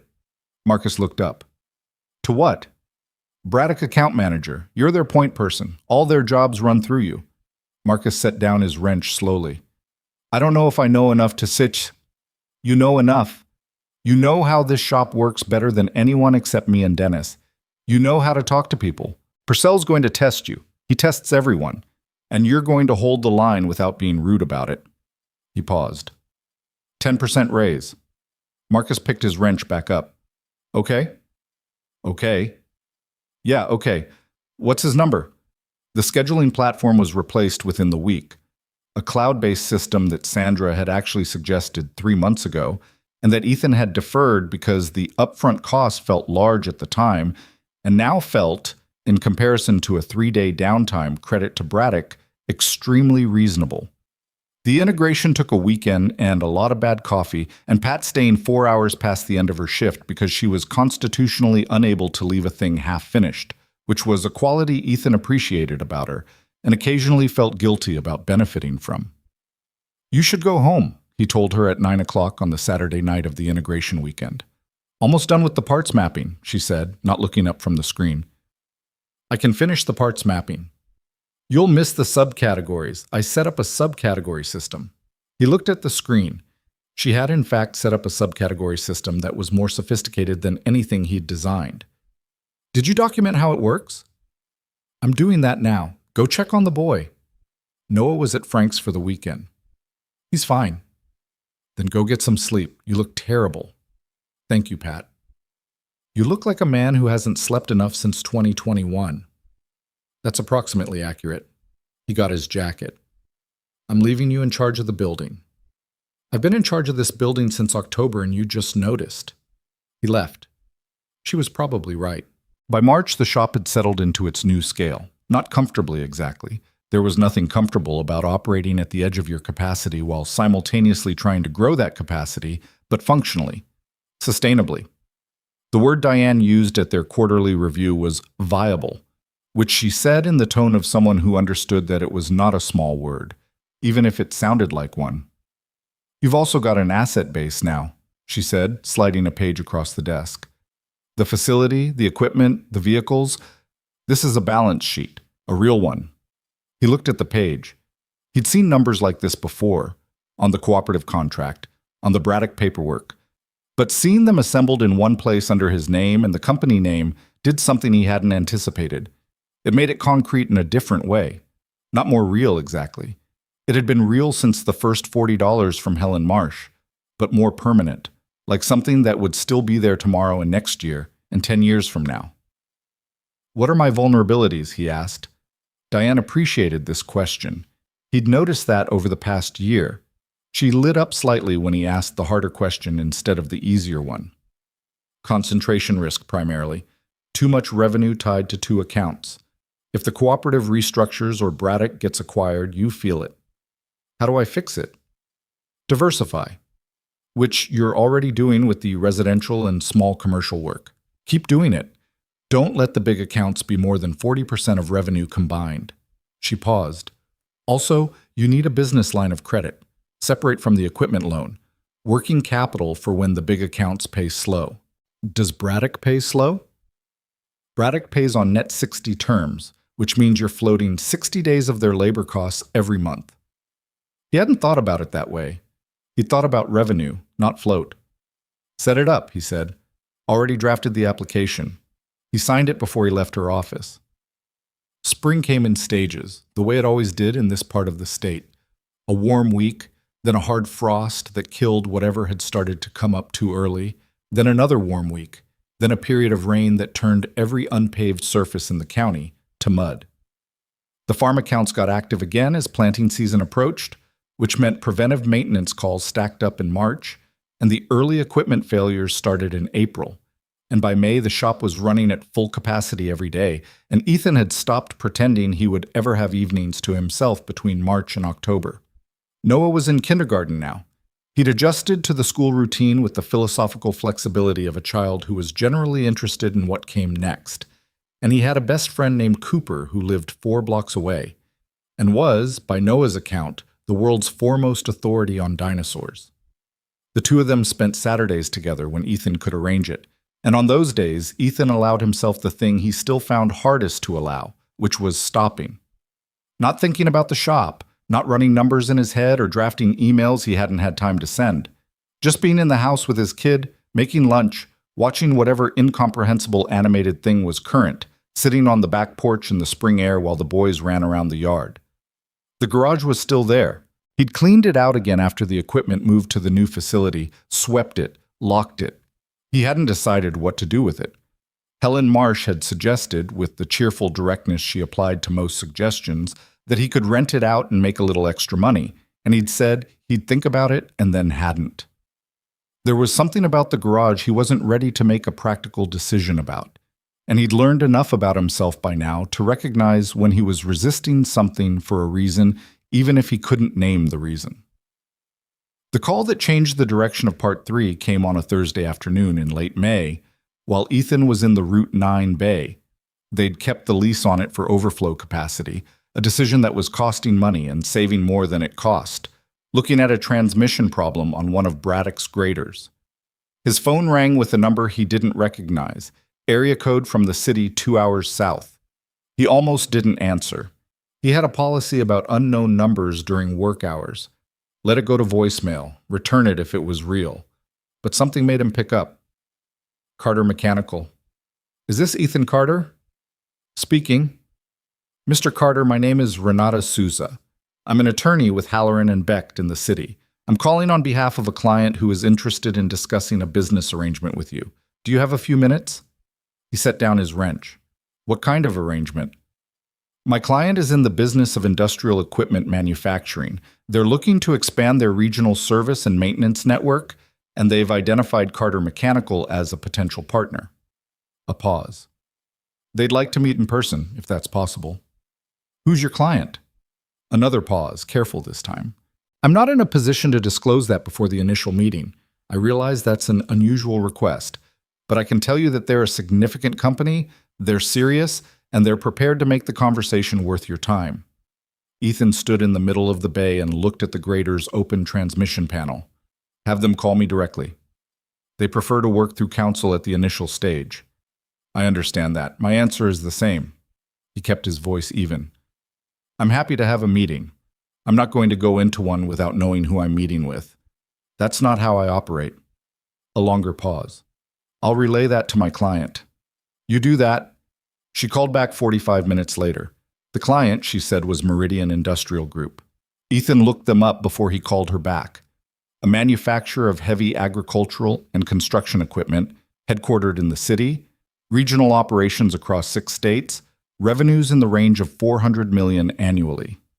He sat in the office at the Route 9 Bay and read their company page and their recent press releases and what he could find about their service network, which had, according to a trade publication article from the previous year, been a persistent source of customer complaints. He called Renata Souza back. "Set up the meeting," he said. It took 2 weeks to arrange because people at that level always had schedules that required 2 weeks of coordination, and Ethan used those 2 weeks. He called Gordon Hess at the cooperative and asked, carefully and without giving too much away, if he'd ever interacted with Meridian. Hess had 2 of the cooperative's member farms used Meridian equipment. His assessment was frank: good machines, poor service network, a company that had scaled manufacturing faster than it had scaled support. He said this the way a man who deals with machines says everything, as a statement of observed fact, not a complaint. Ethan talked to Diane. She looked up Meridian's financials, what was publicly available, and told him what she found in the same unhurried, reading glasses over way she told him everything. He talked to Marcus, not about the meeting specifically, but about capacity, whether the shop could absorb an additional service contract of significant scale, what that would require, where the limits were. "We'd need another bay," Marcus said, "and 2 more techs minimum, probably 3. Timing? 6 months to build it, right? 4 if you pushed." The meeting was held in the city, in a conference room on the 14th floor of a building that had the kind of lobby that was specifically designed to make you aware of the building's cost per square foot. Renata Souza met him at the elevator. She was younger than he'd expected, early 30s, sharply dressed, with the kind of handshake that didn't waste time. She walked him to the conference room where 2 men were already seated. The one who stood first was named Leonard Vance. He was the head of Meridian's service operations, late 40s, tall, with the easy, seasoned authority of someone who had been in rooms like this for 20 years and had long since stopped being impressed by them. The other was a younger man named Derek Park, who was introduced as Vance's director of regional development and who took notes throughout the meeting with the focused efficiency of someone whose value in the room was organizational. Vance opened with a directness that Ethan respected. "We have a service problem," he said. "Our customers buy our equipment and then they can't get it serviced properly. Response times are poor, quality is inconsistent, and we're losing repeat sales because of it. We've been building a new service partner network and Carter Mechanical came up." "How?" Ethan asked. Gordon Hess at the cooperative. Vance allowed a brief, dry expression. He described your operation as, quote, "the only shop in the region that does what it says it will do." Ethan thought about James Whitaker 2 years ago, telling him to get a sign. He thought about the harvester running at midnight in the shed with no one watching but himself. "What does the arrangement look like?" he said. Vance nodded to Derek, who produced a folder. "Authorized service provider status for Meridian equipment in your region. Priority parts access. Next day on most items, which solves a problem I suspect you've had with aftermarket sourcing. Technical training for your staff. A base service contract plus per job fees." He paused. "And co-branding. Your shop becomes Carter Mechanical, Authorized Meridian Service Center." Ethan looked at the folder without opening it. "What do I give up?" Vance raised an eyebrow slightly. "What do you mean?" "I mean, what are the restrictions? Exclusivity clauses? Approval requirements? Reporting obligations? I'm not asking this as a negotiating position. I'm asking because I need to understand what I'm looking at." Derek Park stopped writing and looked up. Vance studied Ethan for a moment with an expression that recalibrated something. "Preferred provider status for Meridian equipment, not exclusivity. You can continue working on other brands. Quarterly reporting on job volume and service metrics. No approval requirement on individual jobs." He paused. "And a performance threshold. Minimum volume of Meridian service work per quarter to maintain the designation." "What's the threshold?" Derek slid a page from the folder. Ethan looked at it. It was achievable, tight, but achievable, and with growth it would become comfortable. "How long is the initial term?" 2 years. "I'd want 18 months with a 90-day exit clause for either party." A pause. Vance and Derek exchanged a look that wasn't quite a look, more of a shared recognition. "That's a reasonable counter," Vance said. I'll need to review the full contract with my accountant before anything's signed. Of course. And I'd want the parts access terms guaranteed in writing separately from the service agreement. If the service arrangement ends for any reason, I don't want to lose parts access on 30 days' notice.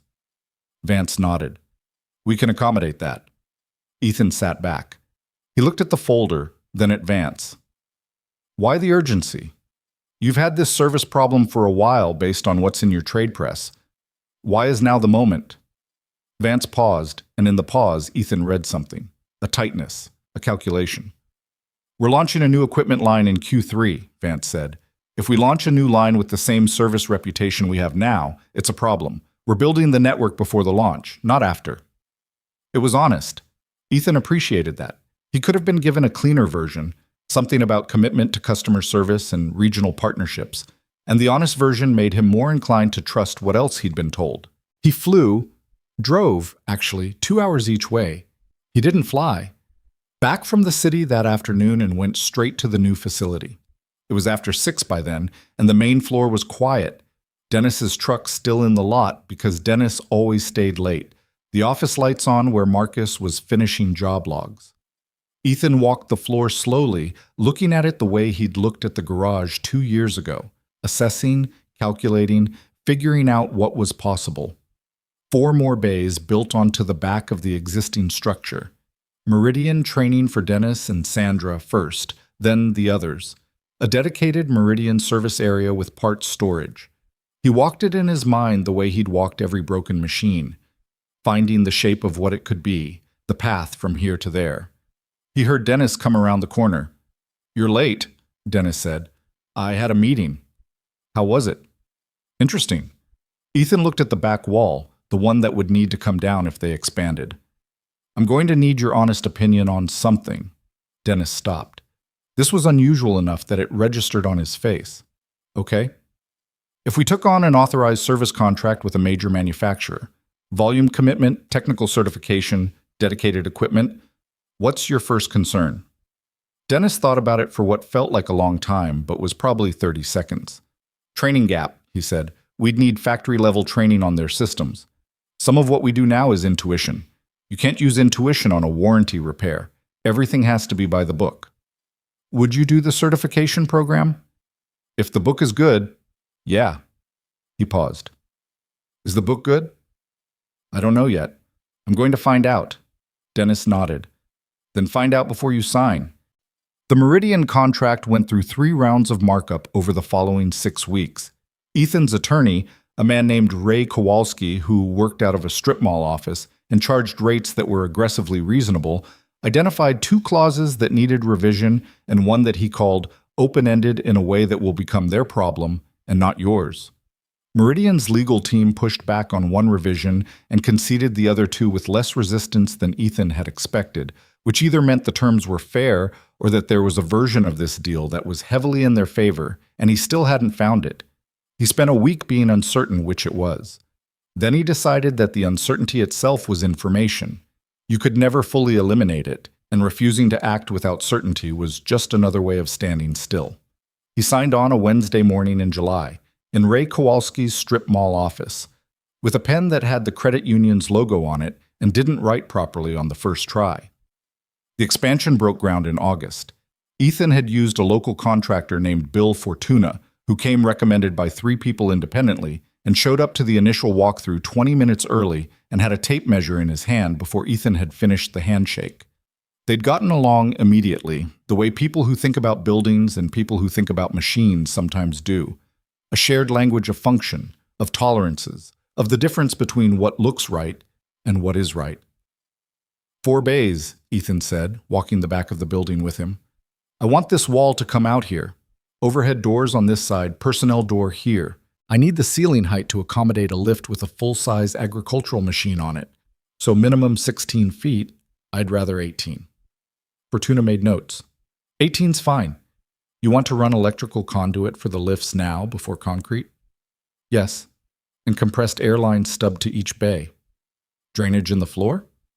Center drain in each bay, slope toward it. Fortuna looked up from his notepad. You've done this before. No, but I've worked in enough spaces to know what's wrong with them. The construction took 11 weeks, which was 2 weeks over Fortuna's estimate and 1 week under Ethan's private expectation. Fortuna apologized for the overrun with the specific, contained embarrassment of a man who took his word seriously. Ethan told him it was fine and meant it. He'd learned that timelines in construction and timelines in machinery repair shared a common feature. The first estimate was always a conversation, and what actually happened was what actually happened. The new bays opened in November. Meridian's technical trainer came up from the city for a week. A quiet, meticulous man named Arthur, who knew the equipment the way Ethan knew the equipment he'd lived with, which is to say in the molecular way, and who spent 4 days with Dennis and Sandra and Pat going through the systems in detail. Ethan sat in on parts of it when he could. Arthur ran the sessions without condescension, which was not a given in technical training, and by the end of the week, Dennis had said more words to Arthur than he typically said to anyone in a month. "He's good," Dennis told Ethan on the last day. "He knows where the spec is wrong." "Does the spec get wrong?" "Always." "But he knows." Dennis looked at him. "He knows." The Carter Mechanical, authorized Meridian Service Center. The new sign went up on a Monday, and on Tuesday the first Meridian warranty job came in. A grain cart with a hydraulic failure that the farmer had been trying to get serviced for 3 weeks through Meridian's previous network. He'd driven 40 miles to get to them. He walked into the shop and looked around and said, "This is nicer than I expected." Sandra checked him in. She handed him a coffee and told him the turnaround was 48 hours, barring parts delay. He looked at the coffee. He looked at her. "The last place I went didn't have coffee." "We have coffee," she said. "Decaf or regular?" "Regular, please." She put him in the system. The coffee was from a machine in the corner that Ethan had bought secondhand and which dispensed something that was technically coffee in the same way that the Route 9 Bay had technically been a shop. But it was there, and it was hot, and the farmer drank it and sat in the waiting area and looked at his phone, and his grain cart was done in 31 hours. He left a 5-star review online that mentioned Sandra by name. The review was the first of 43 they'd receive in the following 6 months. Not all of them were 5 stars. One was 3, from Garrett Oakes, who mentioned that while the work was excellent, the communication could be improved, which was a fair criticism that Ethan printed out and taped to the inside of Marcus's office door without comment. Marcus read it, did not say anything, and spent the next 2 weeks developing a client communication protocol that he then presented to Ethan in a 4-page document that Ethan read twice and approved with 1 modification. "You've got a weekly update email going to all active accounts," Ethan said. "I want to add a section for completed jobs, not just active. People like knowing it's done and filed." "Done," Marcus said. "Also this paragraph here." He pointed to the section on emergency response. "Don't use the word endeavor. Nobody says endeavor." Marcus looked at the paragraph. "It's formal. It's stiff. Say what you mean." Marcus crossed out endeavor and wrote try. Then he crossed out try and wrote get to you. Ethan read it. Better. The year ended quietly. There was no celebration, no marker Ethan had set that would indicate the year was now closed and had been a success. He didn't think about it that way. Years didn't close, businesses didn't pause, the machines kept breaking and the phones kept ringing and Noah kept growing and time kept moving in the direction it always moved. He knew that Carter Mechanical was now, by any honest measure, a real company. He knew that a year ago it hadn't been. He knew the distance between those 2 facts had been covered by his hands and his staff, and a series of decisions that had been partly right and partly lucky, and partly the result of refusing to stop when stopping would have been easier. December 31st, he stayed at the shop until 7, finishing paperwork that needed to be dated before the year turned. He drove home. Noah was already in bed. It was a school night, and Frank's wife had picked him up and fed him and put him to bed by 7:30, for which Ethan was quietly and permanently grateful. He checked on him. The boy was flat on his back, arms out, the absolute abandoned sleep of a 6-year-old who had spent himself completely during the day. Ethan sat on the edge of the bed for a minute. Then he went downstairs. He poured himself 2 fingers of bourbon from the bottle he kept in the cabinet above the refrigerator. Frank had given it to him 2 Christmases ago, good bourbon, the kind you only open for something. And he stood at the kitchen window and looked out at the backyard. The garage was dark. The light was off and the door was locked and the workbench was in there in the dark. And the shadows of the tools that used to hang on the pegboard were in there too, and the patched roof was holding, as it always had, as it would continue to hold. He drank his bourbon. He watched the dark backyard. He didn't make any resolutions. He didn't think about what came next. He just stood there until the glass was empty, and then he washed it out in the sink and put it away and went to bed. The new year came in without fanfare and got busy immediately, the way years do when you've built something that doesn't pause for the calendar. The Meridian partnership had changed the texture of the work in ways Ethan hadn't fully anticipated. It wasn't just the volume, though the volume was significant. It was the nature of the jobs. Meridian equipment was newer, more complex, with electronic systems layered over the mechanical ones in ways that required a different kind of thinking. You couldn't always feel your way through a problem the way you could with a 15-year-old harvester. Sometimes you had to read what the machine was telling the diagnostic computer and trust the data even when the data contradicted what your hands were saying, which went against everything Ethan's instincts had been built on and required a specific discipline he was still developing. Dennis had taken to the technical training with an intensity that surprised no one who knew him and would have surprised anyone who didn't. He'd come in one morning in February with a copy of Meridian's full system architecture manual. Not the service manual, the architecture manual, the one that explained how the engineering decisions had been made. And Ethan had looked at it and said, "Where did you get that?" "Arthur sent it?" "Arthur from the training?" "We email." Ethan looked at him. Dennis looked back with his usual expression, which communicated that this was not a remarkable development and that further comment on it would be unnecessary. Ethan went back to what he was doing. The fact that Dennis and Arthur emailed was, he decided, purely good news, and not something that required him to understand it. Sandra had taken a different approach to the new systems. She'd bought 2 textbooks on industrial electronic controls, which she kept on a shelf above her workstation with the kind of proprietary placement that indicated they were not available for general borrowing. She also, in March, signed up for an online course in mechatronics through the State University's Extension program, which she mentioned to Ethan only when he noticed the textbook and asked about it. "How long is the course?" 14 weeks. "Work schedule okay?" "I'm doing it evenings." He thought about saying something about work-life balance, which was a concept he'd been reading about in the context of running a business, and felt intermittently guilty about not modeling well. He decided against it. Sandra did not need his opinion on her evenings. "Let me know if you need anything from the shop for coursework.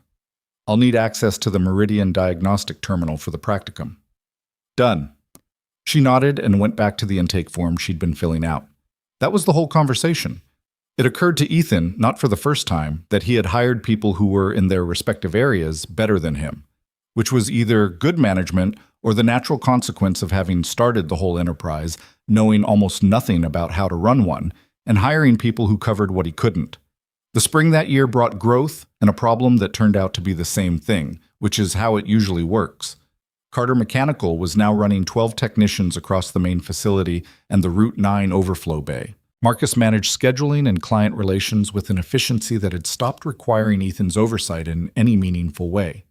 He'd effectively created the role of operations manager without either of them naming it that, and Ethan had given him the title and the salary adjustment in April with the same directness Marcus had responded to since the beginning. Diane was managing the books with an assistant now, a young woman named Tara, who came in twice a week and was learning the accounts with the focused attention of someone who intended to make a career of this. Pat had become, informally but unmistakably, the senior technician on Meridian warranty work. Arthur had designated her as such in an email that had copied Ethan and used the phrase exceptional diagnostic instinct, which Ethan had printed and left on Pat's workstation without comment. The problem was Ethan himself, not his performance. The business was performing. The problem was that he had become, gradually and without fully noticing it, a manager. He was spending the majority of his days in the office, on the phone, in meetings, reviewing contracts, dealing with the vendor relationships and the HR questions and the insurance renewals and the quarterly reporting that the Meridian partnership required. He was spending less time on the floor, less time with his hands in an engine. And he was aware of this the way you're aware of a tooth that's starting to hurt. Present, constant, not yet bad enough to make you stop, but there. He mentioned it to Frank one Sunday in April, sitting on Frank's back porch while Noah and Frank's grandkids ran around the yard in a game whose rules appeared to change every 3 minutes. "You know what the problem is," Frank said. "Yeah, you're a mechanic running a company. I'm aware. Most mechanics who try to do what you did stay mechanics.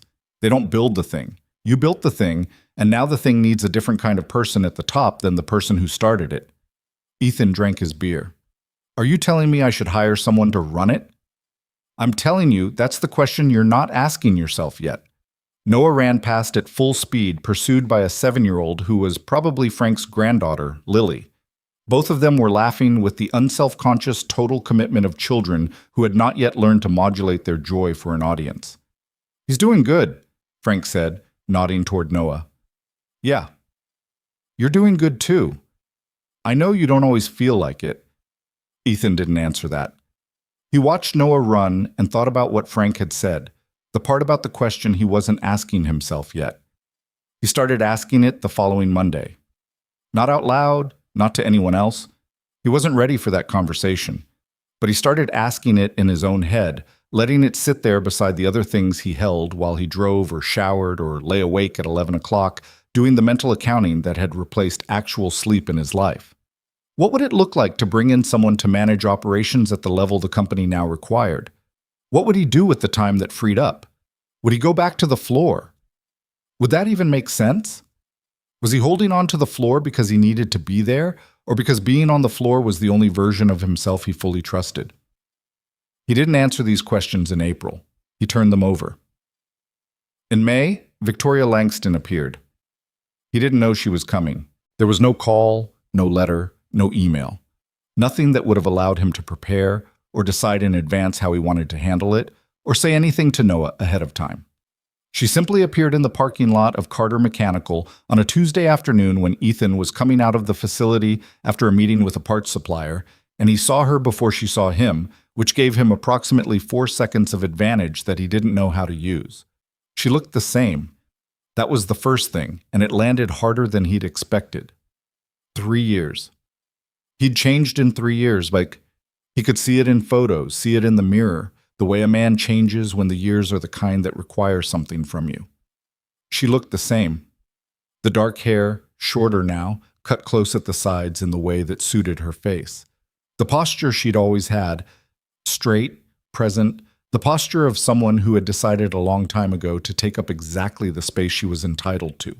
She was wearing a coat he didn't recognize and carrying a leather portfolio that he did. The same one she'd had for years, the Italian one, dark brown, with the clasp that had always been slightly stiff. She saw him when he was 10 feet away. She stopped. For a moment, neither of them said anything. The parking lot was not empty. There were trucks, a customer's flatbed, Marcus's car in its usual spot. And somewhere inside the facility, a compressor was running, and from Route 9 they could hear the intermittent sound of traffic, ordinary background, the world not pausing for them. "Ethan," she said. "Victoria." She looked at the building, the sign, then back at him. "This is yours?" "Yes." Another pause. She was composing something. He could see it, the way she always composed before she spoke, the precision she brought to language. He'd forgotten that about her, or had stopped noticing it, and seeing it again now was like recognizing a song you hadn't heard in years. "Can we talk?" she said. He looked at her for a moment. He thought about Noah, who would be at Helen's until 5:30. He thought about the meeting he'd just come out of, the one he still needed to write up. He thought about all the ways he could answer this question, and none of them came with a clean outcome. "Come inside," he said. He put her in the small conference room off the main office, a room that hadn't existed 2 years ago and still had the slightly provisional feel of a space that was functional before it was finished, with a table that didn't quite match the chairs and a whiteboard on the wall that still had last week's scheduling notes on it. He got 2 cups of coffee from the machine in the corner. He set hers on the table and sat down across from her. She looked around the room. "How many people do you have working here?" 12? 14 if you count the Route 9 location. She looked at him. "The Route 9 location." Overflow Bay, about a mile and a half from here. She wrapped both hands around the coffee cup. He recognized that too. The gesture she made when she was thinking, when she wanted something to hold while her mind worked. I read about you, she said. The Gazette piece, and then something in a trade publication last fall. The Meridian Partnership. Okay. You've built something significant. I've been working at it. A silence. She was looking at the table, then at him, and he could see her deciding something. The sequence of what she was going to say and how she was going to say it. He waited. He'd always been better at waiting than she was. I'm here in a professional capacity, she said. I want to be clear about that up front. I'm not here to... She paused. I'm not here about us. What happened, I mean. All right. My firm is looking at a regional investment in industrial services infrastructure. There's capital being organized, private equity, some strategic investors, around building out service and maintenance networks for agricultural and construction equipment in underserved markets. She reached into the portfolio. Carter Mechanical fits the profile. The growth trajectory, the Meridian relationship, the market position you've built. She set a folder on the table between them. We'd want to be part of that. Ethan looked at the folder. He didn't touch it. Your firm. Langston Capital Partners. I started it 2 years ago. I know, he said. I read about it. She absorbed that without expression. Then you know we've had some good outcomes. The portfolio is serious. I know that too. She waited. He looked at the folder on the table between them, the same way he'd looked at Gordon Hess's folder, at the Meridian contract, at the loan application papers at the credit union. He looked at it the way he looked at a broken machine, trying to understand what was in there before he committed to opening it. How did you end up with this one? He said. Of all the companies you could be looking at. She met his eyes. It came up in due diligence on the Meridian Partnership. Their service network expansion was being tracked by investors. Carter Mechanical kept appearing in the analysis. A pause. I recognized the name. And you decided to come yourself. I decided it was the right thing to do. He sat with that for a moment. The compressor was still running somewhere in the shop. Through the conference room's small window, he could see Marcus crossing the parking lot with a clipboard, moving with the unhurried purpose he'd developed in the past year. The walk of someone who knew where they were going and what they'd find when they got there. How much? Ethan said. The initial position would be... She named a number.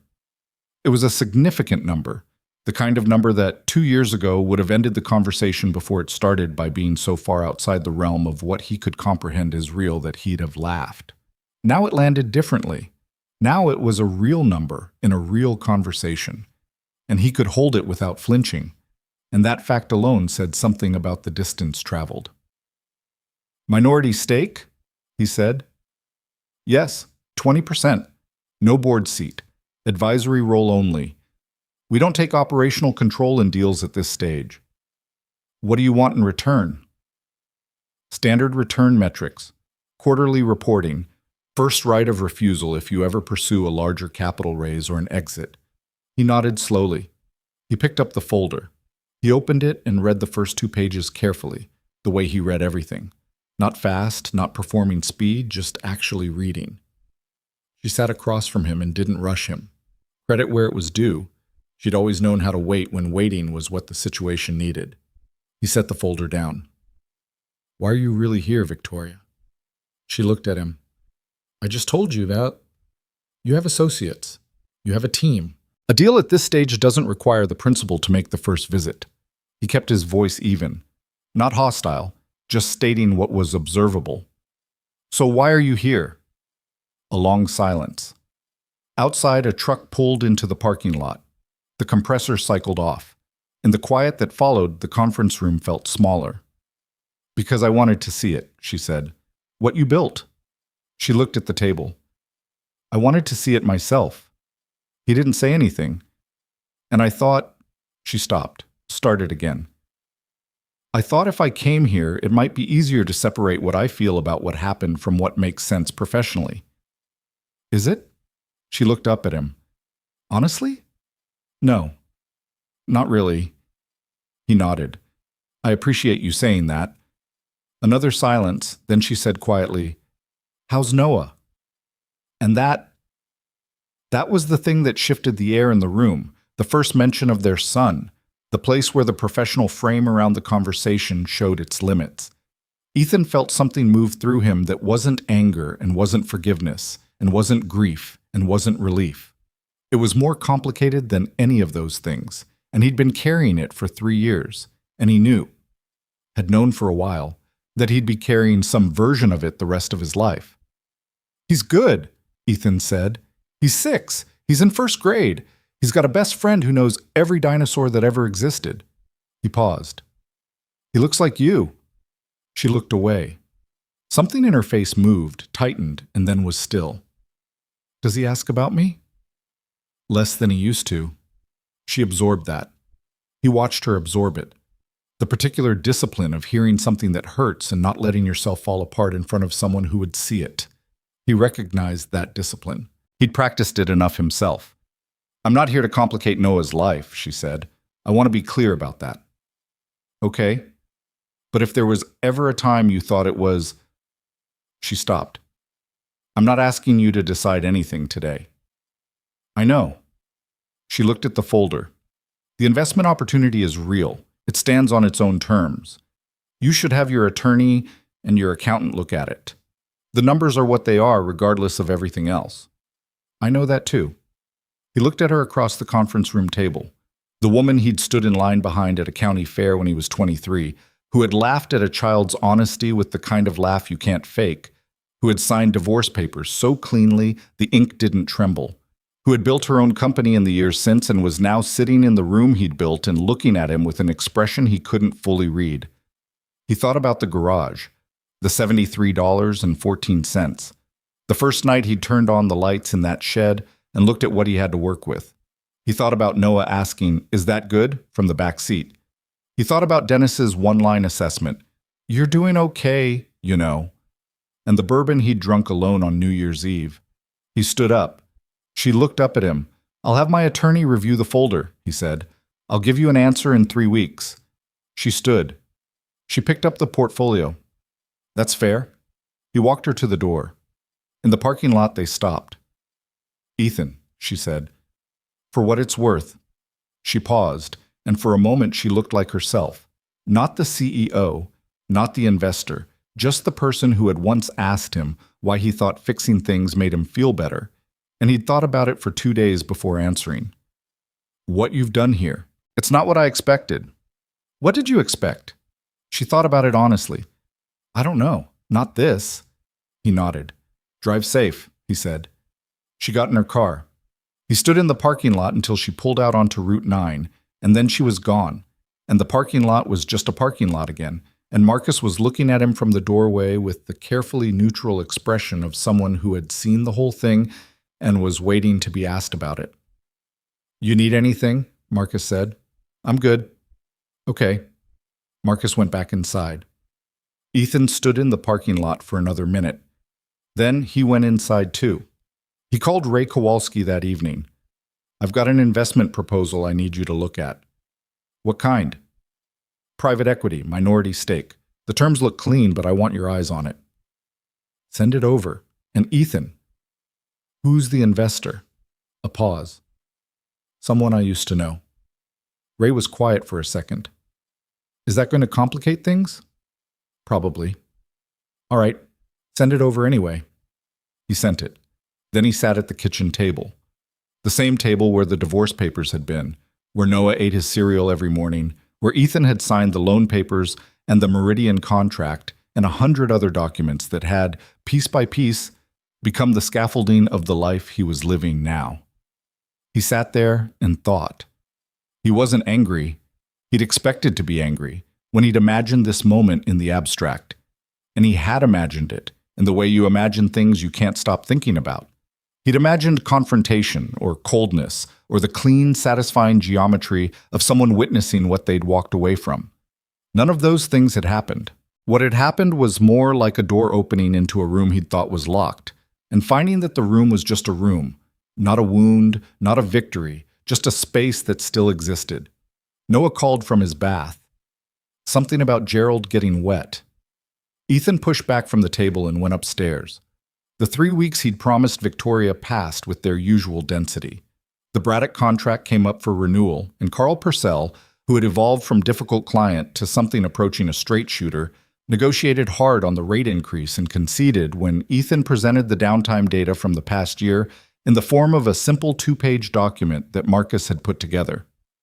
The Meridian quarterly report was due and took 2 days of pulling numbers together that should have been easier to pull, and would be, Sandra pointed out, once the reporting integration she'd been building was finished. One of the new technicians, a young man named Devlin, who'd been with them 4 months, made an error on a warranty repair that had to be redone, and Ethan sat with him for 40 minutes going through it, not berating, just working through it step by step, the way Frank had once done with him on a transmission job when Ethan was 22 and had been certain he was about to be fired. He hadn't been fired. Frank had said, "You made a mistake. Figure out what it was. Do it right this time." That was the whole lesson. Devlin had done it right the second time. He'd also been in early every day the following week, which Ethan noticed and didn't comment on because some things didn't need to be said. Ray Kowalski called on a Wednesday with his assessment of the Langston Capital proposal. "The terms are good," Ray said. "Better than good, honestly. The return metrics are reasonable, the reporting requirements are clear. The first right of refusal clause has a standard floor price built in, so it can't be used to squeeze you on a future raise." He paused. "Whoever drafted this knows what they're doing."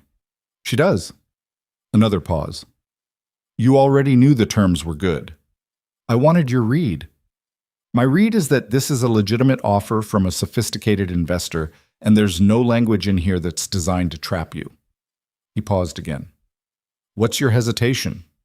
Ethan looked out the office window at the shop floor where Pat was walking a customer through a completed repair, pointing at things and explaining in the direct, patient way she had. "I built this without her," he said. "Taking her money feels like rewriting that." Ray was quiet for a moment. "Is that a business reason or a personal reason?" "Both." "Can you separate them?" "I've been trying to for 3 weeks." "My job is the legal analysis, not the other thing," Ray said. "But for what it's worth, the offer doesn't change what you built. Money doesn't rewrite history. It's just money." Ethan thought about that. "You think I should take it?" "I think the terms are fair and the capital would let you do things you can't currently do. I think if you met this investor at a business conference and she had no other connection to you, you'd take the meeting and probably take the deal." A pause. "The rest of it is yours to sort out." He sat with it for 2 more days. He ran the numbers with Diane, who had already run them herself before he asked, and had the results in a folder on her desk when he arrived. The capital injection would allow for 2 things he'd been putting off: the expansion of the Route 9 Bay into a full secondary facility and the technology upgrade across the diagnostic systems that Dennis had been making increasingly pointed comments about for months. Both would take 18 months to complete. Both would position the company for a scale of operation that was currently just beyond its reach. He sat in his office on a Friday evening after everyone else had gone. He sat with the folder and the numbers, and the memory of Victoria's face in the conference room and the sound of the compressor cycling and Noah's voice from upstairs about Gerald getting wet. He picked up the phone. He called her direct number, which was on the proposal cover page. She answered on the second ring. "Ethan?" "I've reviewed the proposal," he said. "My attorney looked at it. My accountant looked at it. The terms are fair." "I know." "I'm going to decline." A silence. "Can I ask why?"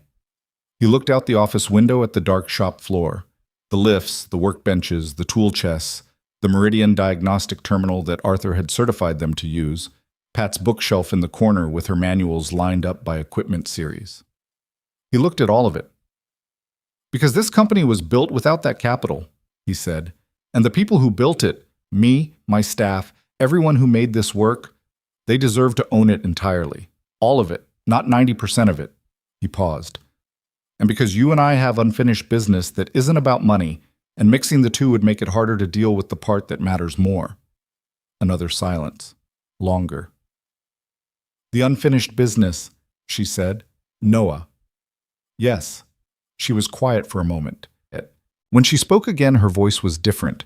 Not the investor's voice, not the CEO's voice, just hers. I don't know how to ask for that. I know, but you're going to have to figure it out, not through a business deal. He kept his voice level. He's 6. He's not going to be 6 for long. I know that. Then that's where we start, he said. When you're ready. When it's about him and not about anything else. She said she understood. He believed her, which surprised him, and also didn't. He hung up. He sat in the empty office for a while. Then he turned off the lights and locked the door and walked across the dark parking lot to his truck. The drive home took 12 minutes. He pulled into the driveway on Milford Lane and sat in the truck for a moment, looking at the house. The lights on inside. Helen's car at the curb because she'd stayed with Noah tonight. The kitchen window bright and warm. And beyond the house, at the end of the yard, the garage. Dark, locked, holding its history the way old things hold things. He thought about the night he'd turned on the harvester in Whitaker's shed.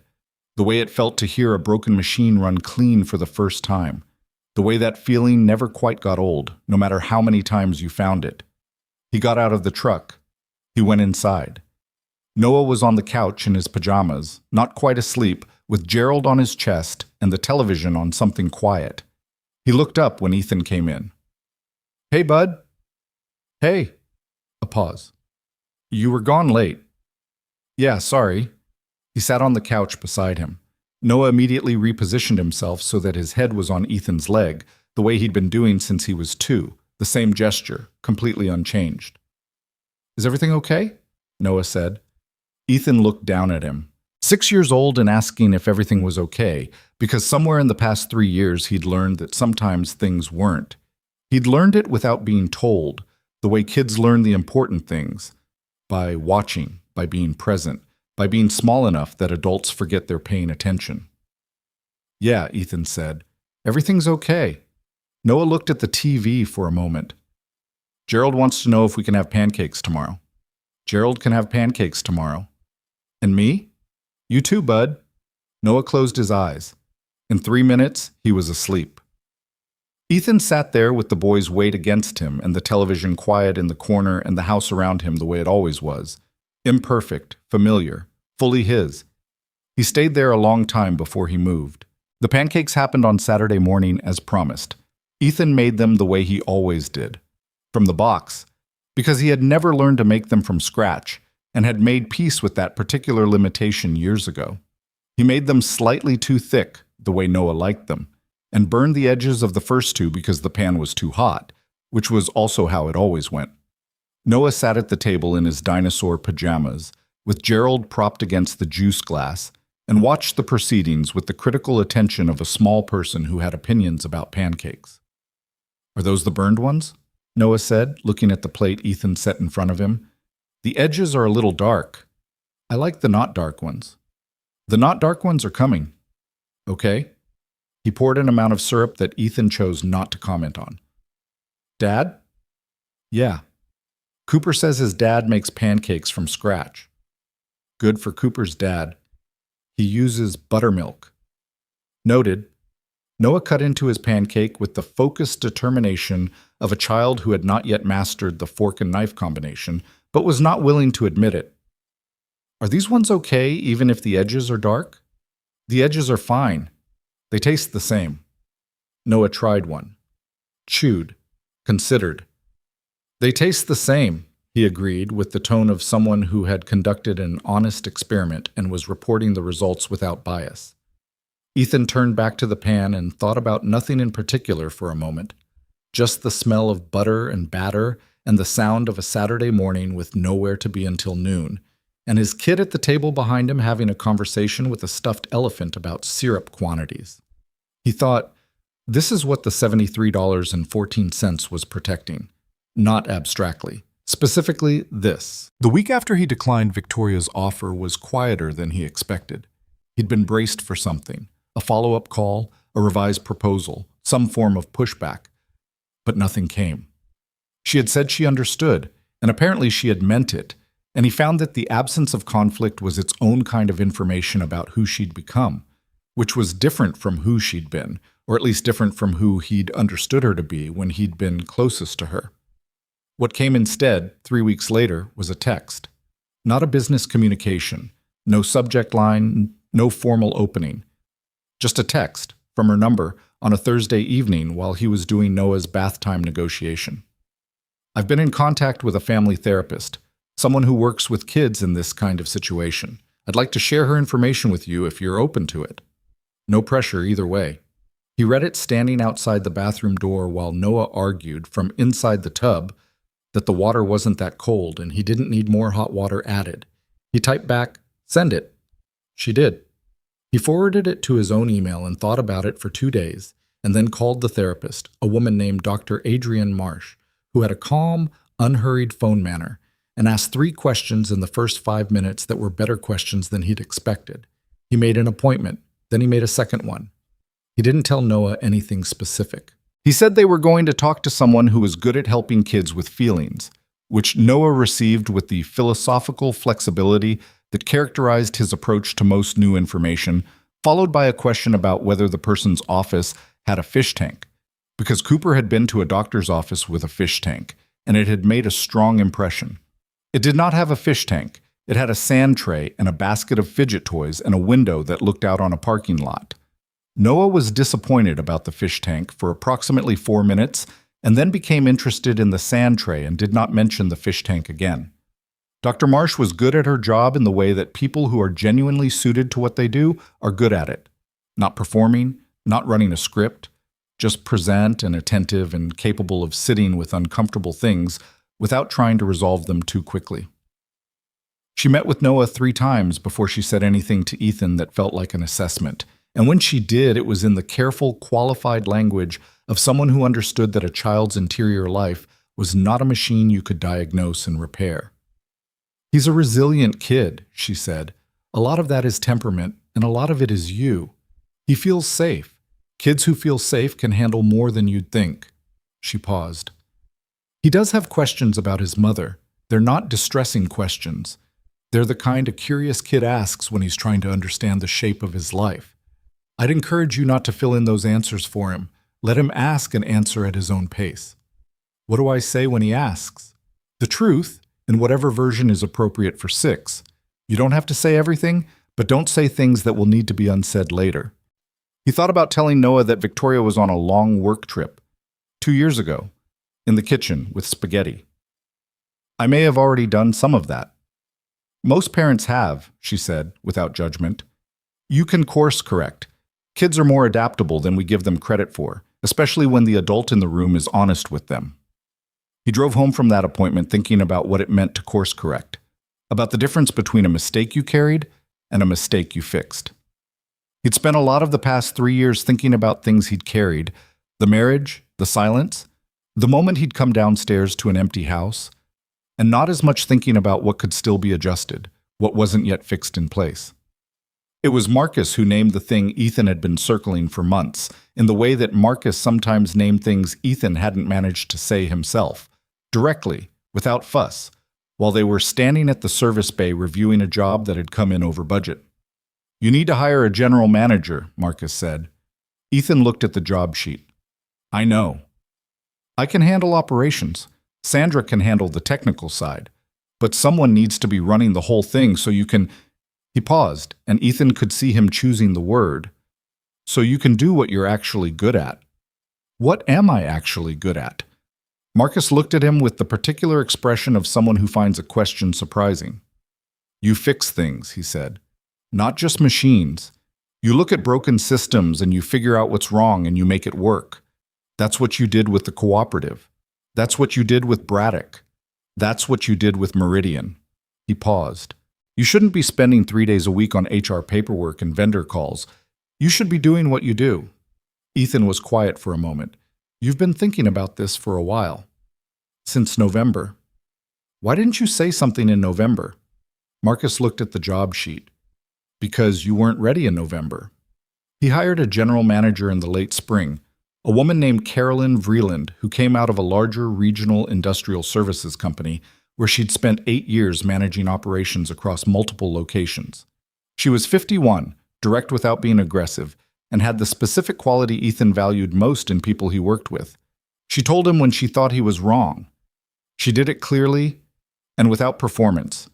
the way you'd tell someone their math was off, and she was right often enough that he started listening reflexively, which was not something that came naturally to him. Her first month was an audit. She went through every system, every contract, every process, and produced a document at the end of it that was 22 pages long and organized by priority. She handed it to him on a Monday morning. "Read the first 5 pages today," she said. "The rest can wait." He read all 22 pages that afternoon. "The scheduling integration you flagged on page 7. Sandra's been working on that." "I know. I talked to Sandra. She's 80% done. I've asked her to prioritize the last 20. You talked to Sandra before you talked to me?" "You weren't here. Sandra was." She looked at him. "Is that a problem?" He thought about it. "No, that's the job." She nodded and went back to her office. He sat with the document and thought about what it meant to have someone in the building who could do things while he wasn't there, not just cover, but actually move things forward. He'd built the company on being present for everything, and that had been the right instinct at the beginning and the wrong one now. And the distance between those two facts was the distance the company had traveled. The summer was the first summer since the beginning that he had something approaching evenings. Not every evening. The shop didn't become a place that closed its problems at 5. But some of them. He was home for dinner more often. He was there for bedtime more than he hadn't been. He took Noah to 2 Little League games for Cooper's team because Noah had asked to go, and Ethan had been able to say yes without doing the math first. He also went back to the floor. Not full-time. That wasn't what the company needed from him now, and he knew it. But he carved out 2 mornings a week when he worked alongside his technicians on whatever the floor needed. Sometimes it was a diagnostic puzzle that hadn't resolved cleanly. Sometimes it was a new piece of Meridian equipment that the team hadn't encountered before. Sometimes it was just a backlog job that needed an extra set of hands. He didn't make a policy of it. He just showed up, put on his coveralls, and worked. The first morning he did it, he came out of the locker room in his coveralls, and Dennis looked up from the engine he was working on, took in the coveralls, and returned his attention to the engine without comment. Pat, from across the shop, "About time." "I've been busy." "Everyone's busy," she said. "Get over here. This Meridian torque spec is off, and I want a second opinion." He got over there. The spec was off. They figured out why. A mismatch between the service manual version and the actual production revision, the kind of discrepancy that Arthur had warned them to watch for. And he emailed Arthur about it that afternoon, and Arthur emailed back within an hour with a corrected figure and a note that said, "Good catch. I'll flag this for the technical bulletin." Dennis, passing behind him as he read the email, "Told you." "You didn't say anything." "I was thinking it." The late summer brought the kind of inflection point that arrives without announcing itself. The Meridian partnership was up for its first annual review, and Leonard Vance came up from the city for it. Not a phone call, not a video meeting, an in-person visit, which said something about how seriously Meridian was taking the relationship. He walked the facility with Ethan and Carolyn, asked questions that were good questions, and spent 40 minutes with Dennis and Pat and Sandra going through the technical metrics that Meridian tracked on warranty work. Ethan watched from a distance and let it happen, which was something Carolyn had been specific about. Don't hover in client meetings when your people are capable. It signals that you don't trust them. Afterward, Vance and Ethan sat in the conference room, the same room where Victoria had sat with her portfolio 4 months ago. And Vance opened his laptop and went through the numbers. "Your warranty repair quality rate is 94%, Vance said. "The network average is 81. "I know." "Your turnaround is inside the SLA 96% of the time. Network average is 78. "I know that too." Vance looked up from the laptop. "You've built a very good operation." "My people have." "They work for you." "They work with me." Ethan looked at him. "What's on your mind, Leonard?" Vance leaned back. He had the kind of deliberateness that came from having been in enough rooms to know that what you said next mattered more than how fast you said it. Meridian is looking at expanding the regional network concept, not just service, as integrated parts distribution, in-field support, technical training for end users. A more comprehensive service ecosystem. He paused. "We'd want Carter Mechanical to anchor the regional hub." "What does anchor mean?" It means you'd be the reference operation. Other service partners in the region would be affiliated with you, not owned by you, but under your umbrella for training, standards, and parts coordination. You'd have a role in certifying other shops. Ethan was quiet for a moment. That's a different business than I'm running. It's an expansion of the business you're running. It would require significant infrastructure, people, systems, space. Meridian would invest in the infrastructure. It wouldn't be all on your balance sheet. He looked at the table. He thought about Diane's voice saying concentration risk, too much tied to one relationship. He thought about what it would mean to be this deeply embedded in Meridian's network structure, the upside and the exposure that came with it. He thought about Carolyn's 22-page document and Marcus's scheduling system and Dennis's emails with Arthur and Pat's bookshelf of manuals and Sandra's mechatronics course. I need to think about it, he said. Take the time you need. We're not in a rush. The rollout timeline is 18 months. One thing, Ethan said, if Carter Mechanical anchors the hub, I want contractual clarity that our non-Meridian client relationships are protected. I don't become exclusively a Meridian operation. Vance nodded. That's a reasonable condition. And my staff's compensation structure doesn't change without my approval. If Meridian money is coming in to support this, it doesn't come with strings attached to my payroll. Also reasonable. Then I'll have an answer in 30 days. Vance closed his laptop. He looked at Ethan across the table with the frank assessment of someone who had spent 20 years evaluating operations and the people running them. Can I ask you something off the record? You can ask. How did you build this so fast? Honestly, I've seen a lot of independent shops, most of them plateau. You didn't. Ethan thought about the honest answer. He thought about a rain-heavy afternoon and divorce papers and $73.14.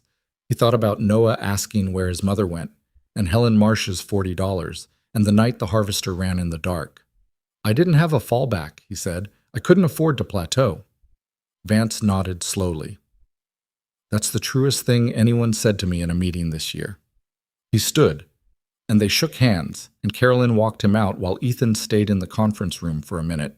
He looked at the whiteboard on the wall, which still had the trace marks of scheduling notes and technical diagrams, and the ghost of everything the room had been used for. He looked at the window and the parking lot beyond it. He was 35 years old. Carter Mechanical had been in business for 3 years.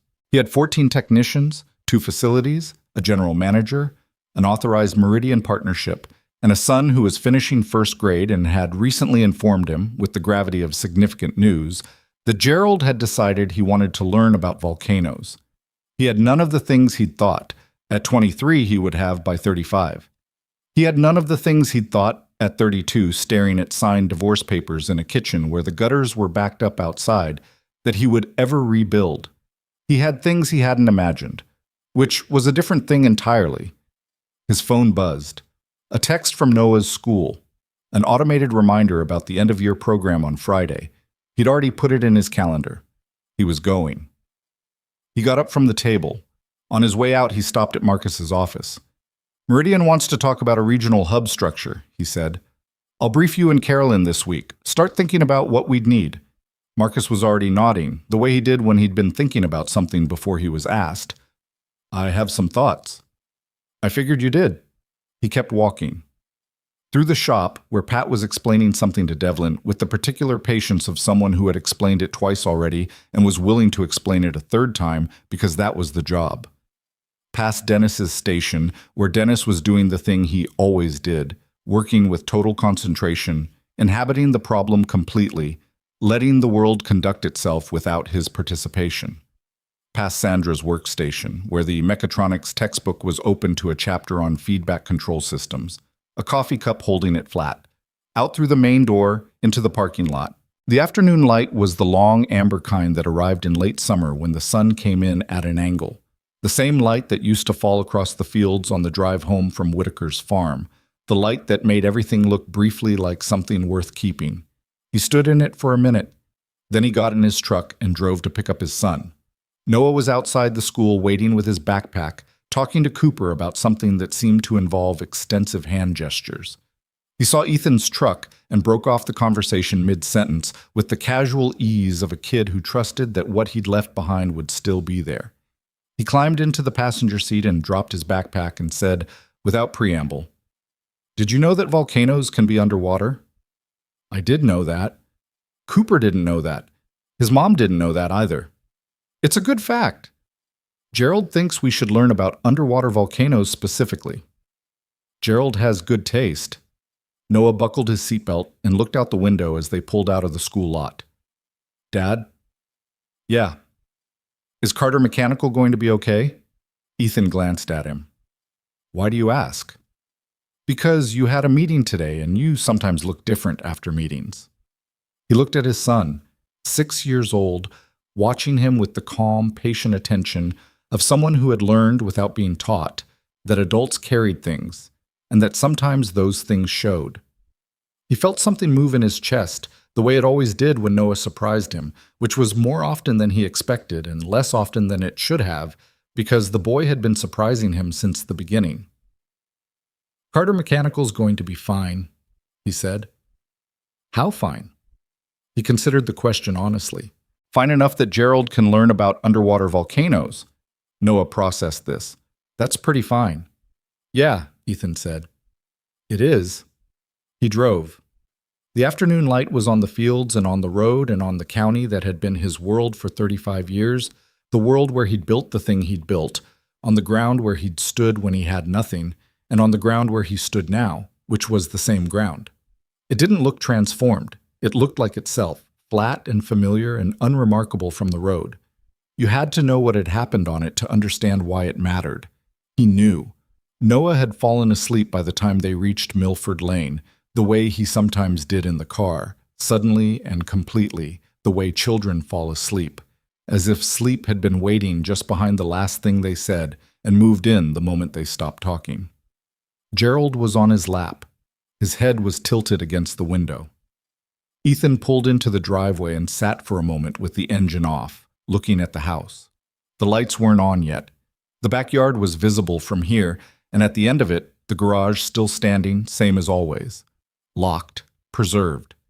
Not a symbol of anything, just a building that had once been everything, and now was kept the way you keep things you're not ready to let become ordinary. He looked at his son, asleep in the passenger seat. He thought about what it cost to build something from nothing, what it actually cost, not in money, which was real and which he understood, but in the other currency. The nights, the decisions made in the absence of certainty. The things you did alone at midnight under a work light when no one was watching, and you had only your own judgment to rely on, and you didn't yet know if your judgment was good enough. He'd learned that it was. Not by being told, by doing it and finding out. He opened the truck door quietly. He went around to the passenger side, opened the door, and lifted Noah out the way you lift a sleeping child. Carefully, the total weight of the boy against his chest, Gerald dangling from one small hand. Noah stirred but didn't wake.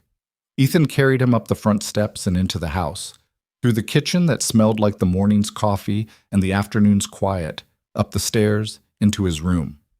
He put him in bed. He took Gerald from the loose grip of the sleeping hand and put the elephant on the pillow beside him. He stood there for a moment. Then he went downstairs and made dinner and turned on the porch light and sat at the kitchen table and looked at the backyard until the dark made it disappear. The garage was out there. It would be there tomorrow. It would be there after that. Some things you hold on to not because they're useful, but because they're true. Because they're the proof of something that happened, and the proof matters even when the thing itself is finished. The kitchen was warm. The house was quiet in the way it was quiet when Noah was upstairs asleep, and everything that needed doing today was done. Ethan sat with that for a while. The 30 days Ethan had given himself to answer Meridian's hub proposal came and went, the way busy months always did. Not slowly, not dramatically, just consumed by the ordinary weight of running something real. Carolyn had produced her assessment in 10 days, which was 20 days faster than he'd asked for, because Carolyn operated on the principle that if you had the answer, you should say it and stop making the question wait. Her document was 8 pages, tighter than her first audit, organized around 3 columns, what the hub structure would require, what it would return, and what it would cost in the ways that didn't show up on a balance sheet. That third column was the one Ethan read twice. Increased dependency on a single partner relationship, cultural shift in how the shop identifies, from independent operation to affiliate, risk of losing the thing that made this operation what it is if growth outpaces the values that drove it. He walked into her office with the document and set it on her desk. The third column. I thought that would be the one. You wrote it. I wrote what I observed. She took off her reading glasses and set them on the desk. The people in this shop work the way they work because of what this place is. It's not a franchise. It's not a service division. It's Carter Mechanical. If the Meridian Hub changes what that means, not in the org chart, but in the room, you'll lose something you can't get back by adding it to a contract. You think I shouldn't take it? I think you should take it if you can protect what matters. I think you need to be specific about what that is before you go back to Vance. He went back to the floor. Not to think, or not only to think, but because the floor was where he understood things. He worked alongside Dennis for 2 hours on a Meridian combine that had come in with an electrical fault that was behaving inconsistently, the worst kind, the kind that disappears when you look for it and reappears the moment you stop. They worked through it methodically, neither of them talking much. The particular productive silence between two people who don't need to narrate their thinking. The fault turned out to be a ground connection that had corroded internally, clean on the surface, rotten underneath. Dennis found it by feel, his hand on the harness, the faint resistance that shouldn't have been there. Got it, Dennis said. Ethan looked at the connection. How'd you know where to feel? Process of elimination. Everything else was clean. You trusted the process. Dennis looked at him with the expression that meant he suspected Ethan was not entirely talking about the electrical fault. Yes, he said carefully. That's what I needed to hear. Dennis went back to the repair. You're going to take the Meridian deal. How do you know? Because you're not someone who turns down the next thing when the next thing is the right size. Ethan looked at the corroded ground connection, clean surface, rotten underneath, and thought about what it meant to know the difference. About the things that looked fine until you put your hand on them. About the things that held even when they looked like they shouldn't. He'd learned to tell them apart over 4 years of putting his hands on broken machines, and he thought now that maybe that skill extended further than he'd given it credit for. He called Leonard Vance that afternoon. He had 3 conditions, and he stated them without preamble. Carter Mechanical retained its brand identity within the hub structure, not as a subsidiary designation, but as the primary name on every door and every piece of correspondence. His staff's employment terms remained under his control, not Meridian's. And the non-Meridian client base, the cooperative, Braddock, the residential and small commercial accounts that had been the foundation before any of this, remained protected from exclusivity pressure in perpetuity, not just for the term of the current agreement. Vance listened without interrupting. When Ethan finished, Vance said, "The first 2 are easy, the third one I'll need to take back." "Take it back. Those are my terms." It took 9 days. Vance called on a Thursday morning early before Ethan had left the house. Legal approved the perpetuity clause with one modification. We need a volume floor. If your non-Meridian work drops below 15% of total revenue for 2 consecutive quarters, the clause becomes renegotiable. Ethan thought about that. 15% was achievable. More than achievable. With the cooperative and Braddock and the residential base, they were well above it currently, and diversification was something Diane had been pushing for since year 1. "That's acceptable," he said. "Then we have a deal." He signed the hub agreement on a Friday afternoon in Ray Kowalski's office. Same pen as always, same strip mall, same slightly reluctant ink. Ray had reviewed the terms and said they were solid, and had also said, off the record, in the way he occasionally said things off the record, "You've turned into someone who negotiates like he's been doing it for 30 years. I've made enough mistakes to know what I was missing." "That's usually how it works," Ray said. The fall that followed the signing was the most complex operational period Carter Mechanical had experienced, and Ethan had learned enough by now to stop being surprised when complexity arrived in the wake of growth. The hub structure required coordination with 4 other regional shops that Meridian was affiliating under the Carter umbrella. Not ownership, as the contract specified, but a training and standards relationship that meant Ethan's operation was now responsible for certifying other people's technicians and evaluating other people's facilities. He sent Dennis to 2 of them in October. He sent Pat to a 3rd. Sandra developed the certification protocol, 12 pages, clear and exacting, the kind of document that said something about who had written it. The 4th shop was 25 miles north, a 2-bay operation run by a man named Ed Correll, who had 23 years in the trade and a pronounced skepticism about being affiliated with anyone, which he expressed to Ethan directly during their first meeting with the blunt, take-it-or-leave-it delivery of someone who had nothing to prove. "I run a clean shop," Correll said. "My customers know me. I don't need someone from 40 minutes south telling me how to do my job." "I'm not interested in telling you how to do your job," Ethan said. "You've been doing it longer than me." Correll looked at him. "Then what's the point?" "Parts access. Meridian warranty work that currently drives past your door to get to us. Technical support when you hit something you haven't seen before, which happens to everyone." He paused. "And the certification is a floor, not a ceiling. If you're already above it, the audit takes half a day." Correll was quiet for a moment. "Who does the audit?" "Pat Alcott, my senior Meridian tech." "The woman I've heard of?" Ethan looked at him. "Where'd you hear of her?" "Arthur Finch at Meridian mentioned her on a call." Something shifted almost imperceptibly in Correll's expression. "He said she caught a spec error that had been in the system for 2 years." "She did." Correll nodded once, the nod of someone who has heard the thing that mattered. "Send her." Pat went on a Tuesday. She was back by 3 in the afternoon. She came into Ethan's office, dropped her clipboard on his desk, and said, "He's good. Better than the protocol requires on 3 of the 12 points. Weak on documentation, which is a paperwork issue, not a competency issue." "Certified?" "Certified." She picked up the clipboard. "He asked me to tell you he wants direct access to Arthur for technical questions, not to go through the hub." "That's fair. I'll set it up." She left. Ethan made a note and thought about Ed Correll's shop, clean and resistant, and 23 years in the trade, and thought about his own garage 4 years ago. Different scale, same essential thing. A person who knew what they were doing, working without a net, not interested in being managed. He understood that. He had no intention of managing it. November brought the thing he'd known was coming and had not known how to prepare for. Victoria called on a Sunday morning.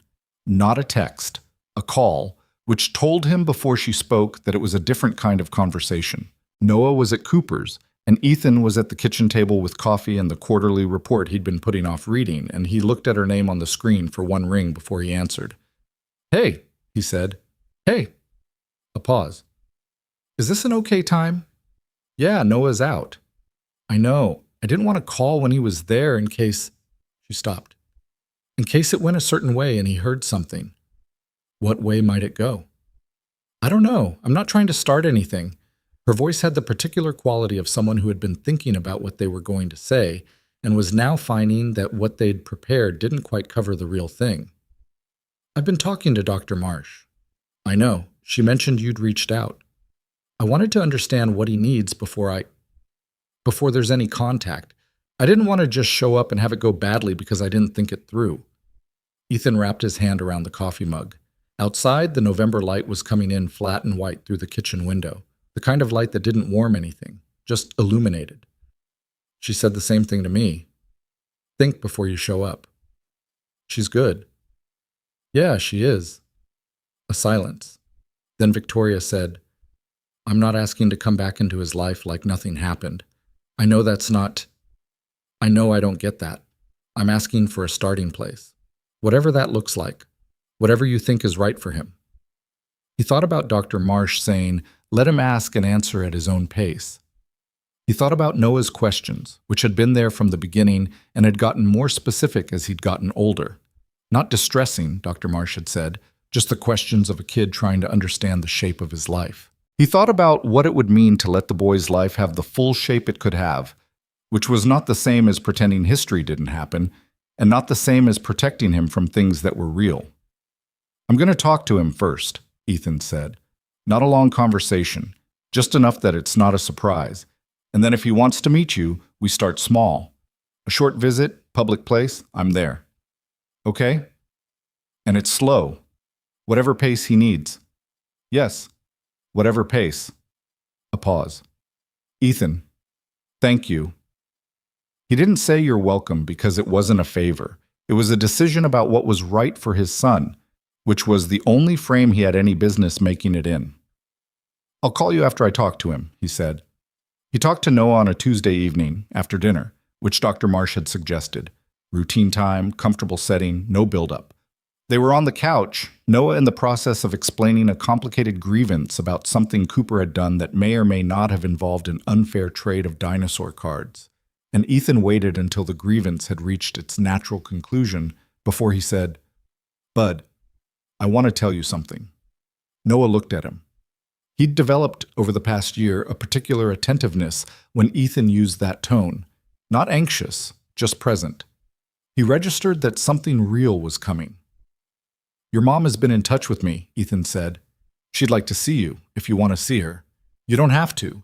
And if you want to think about it first, that's fine too. There's no rush.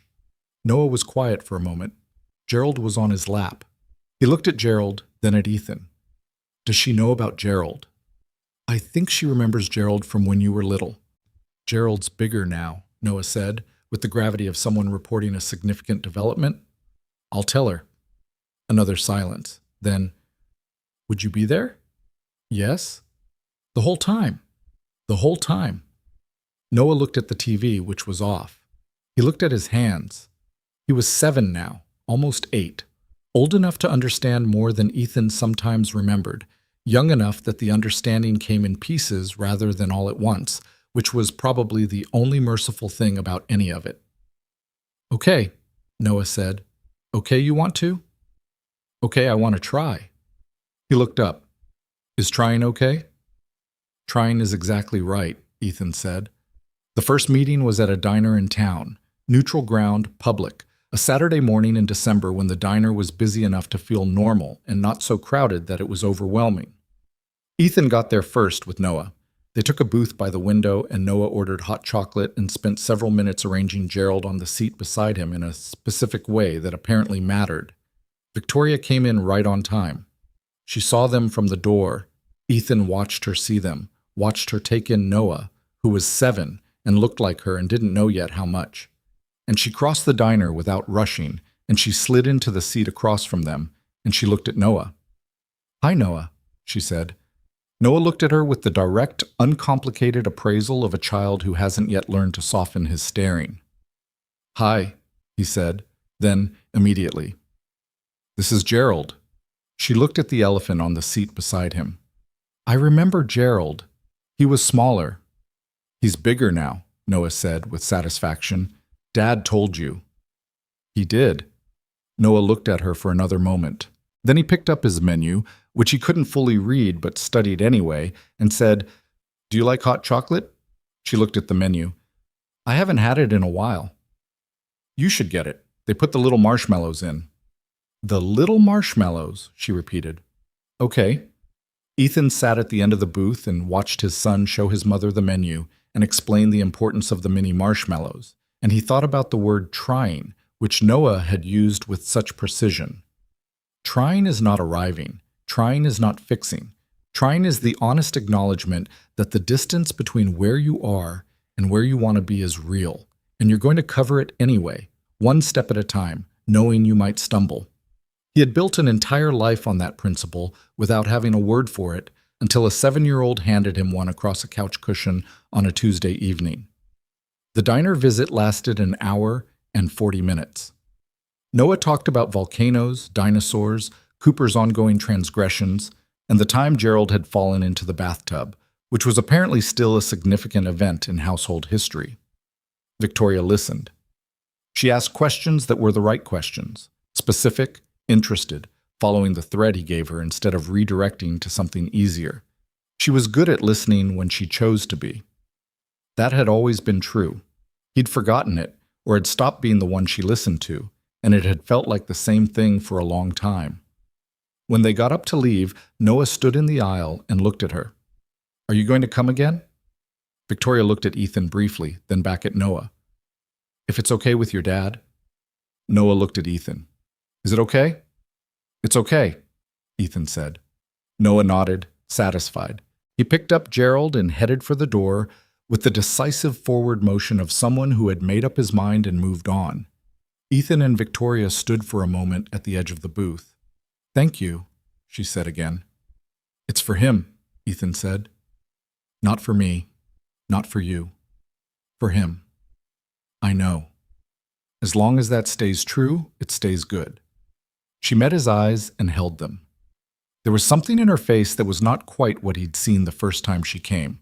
Not the CEO composure, not the investor's controlled affect. Something older than those things.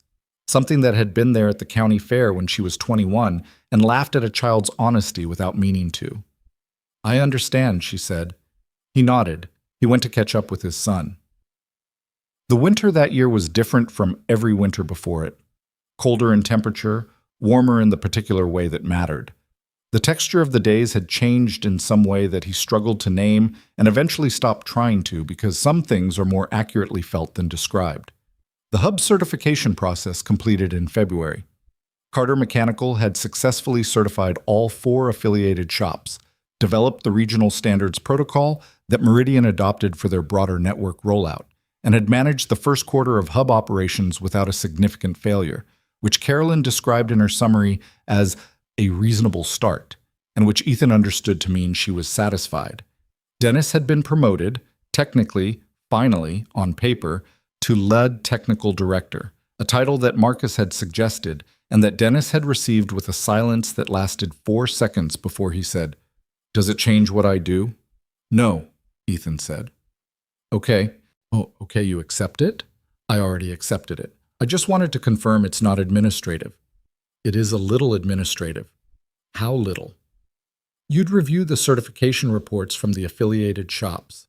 Pat would handle the actual audits." Dennis considered. "That's acceptable." Sandra had finished her mechatronics course in January and passed with the highest mark in the cohort, which she mentioned to Ethan in the same tone she used to report a parts order. Informational, unremarkable, done. He'd congratulated her and she'd said thanks and gone back to the diagnostic terminal, and 2 days later he'd posted her certificate on the wall near her workstation while she was at lunch. She'd looked at it when she came back, looked at him across the shop floor, and given him a nod that communicated both acknowledgement and the understanding that neither of them would make a thing of it. Marcus had been offered a position at a larger industrial services company in the city in March. He'd told Ethan about it directly, which Ethan appreciated, and Ethan had asked what the offer looked like, and Marcus had told him, and Ethan had matched it plus a formal operations manager title with profit sharing beginning in year 2. Marcus had thought about it for 3 days and stayed, and Ethan had not asked what the deciding factor was because he thought he knew and saying it out loud would make it smaller. Pat had become, without any formal designation, the person that the affiliated shops called when they hit something they couldn't solve. She spent one afternoon a week on remote technical consultations, which she conducted from her workstation with the phone on speaker and her hands doing something else simultaneously because Pat was not a person who sat still when she could be moving. Arthur had flown up from the city twice to work with her directly. The second time he came, he brought her a technical manual that wasn't publicly available, a manufacturer's internal document, and she'd read it over a weekend and come in Monday with 3 questions that Arthur, on the phone that afternoon, said he'd need to check with engineering on. That was the shop. That was the thing Ethan had built, the thing that ran in the background of every other part of his life. The conversations with Noah in the truck, the diner visits that happened every few weeks now, with Victoria, and were slowly, imperfectly, becoming something that had a shape, the Saturday mornings with pancakes that still burned at the edges because he'd never fixed that problem and had stopped trying to. In April, he did the thing he'd been thinking about for 2 years. He unlocked the garage, not to use it, not to renovate it further or rent it out or make any practical decision about it, just to open it and go inside and stand in it, which was something he hadn't done since the night he turned off the lights and locked the door after the equipment moved to the new facility. He went on a Sunday morning while Noah was at Cooper's. He took a cup of coffee. He pushed the door open on its hinges.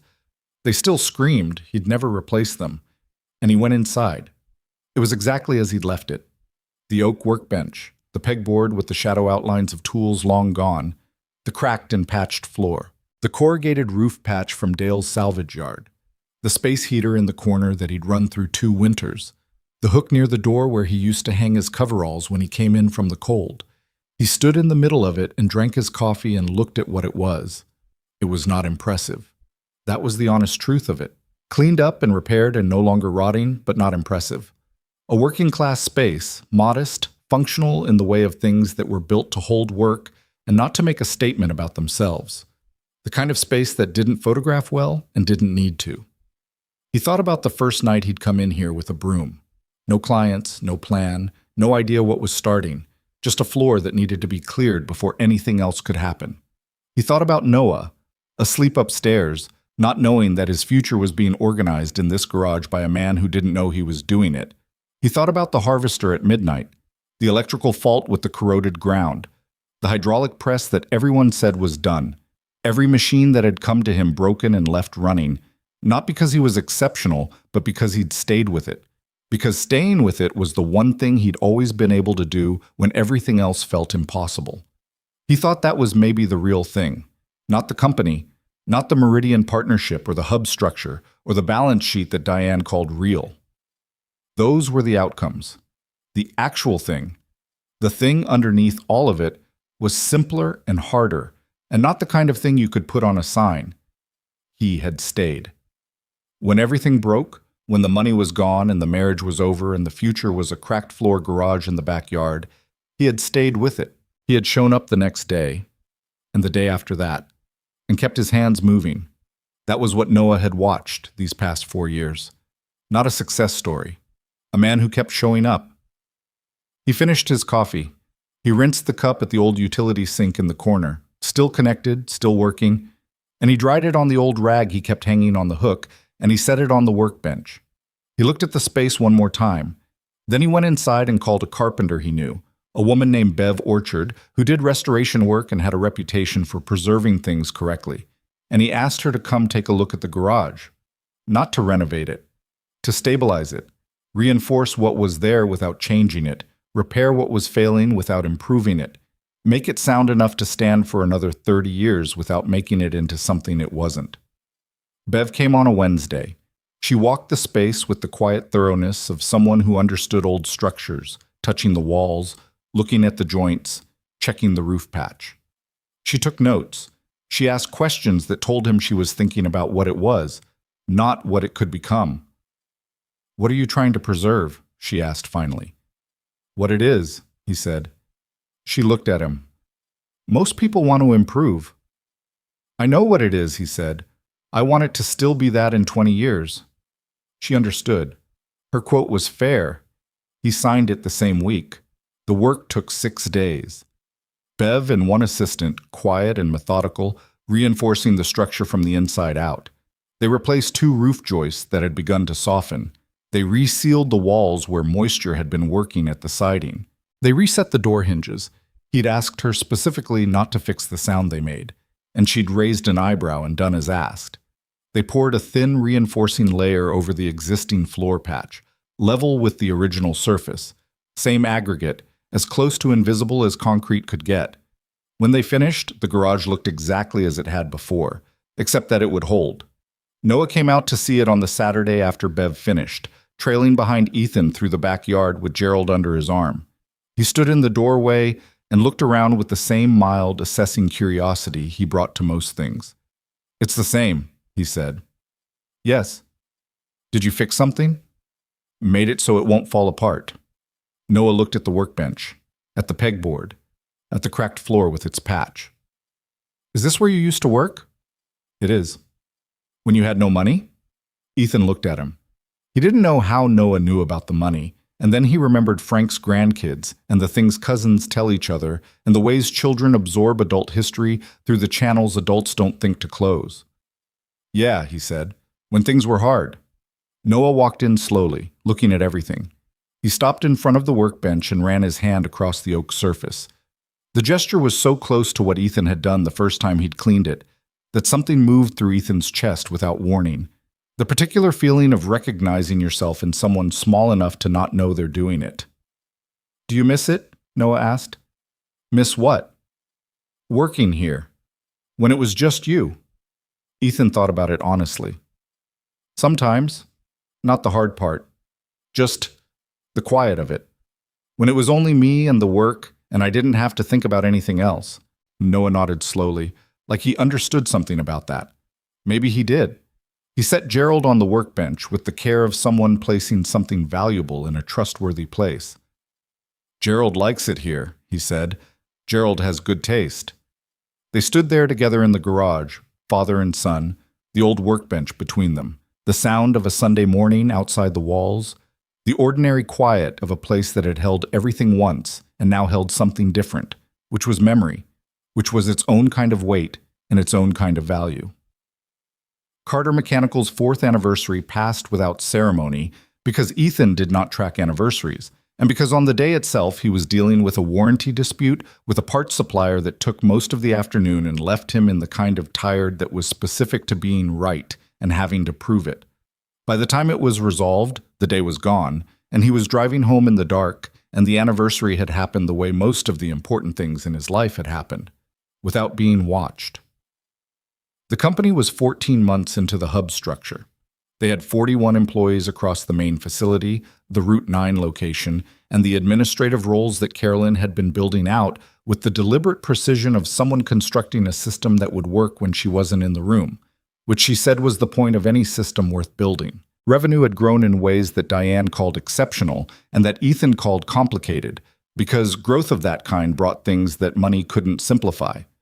The weight of being responsible for 41 people's livelihoods, the particular pressure of knowing that every contract decision he made had human consequences that extended far beyond his own. He thought about that more than he talked about it. He thought about Ed Correll's 2-bay shop 25 miles north, and the small operations across the region that were affiliated under the hub, and the individual technicians in each of them who came to work every day knowing their trade and not thinking much about the larger structure around them.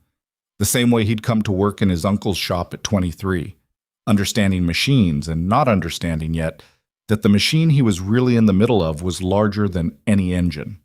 He had started something, quietly, in the fall, a scholarship program. Not a large one, not formally announced, just a thing he'd discussed with Diane and Ray and had begun funding. 2 annual scholarships for students in the community college's mechanical and technical programs, with a guaranteed job interview at Carter Mechanical upon graduation.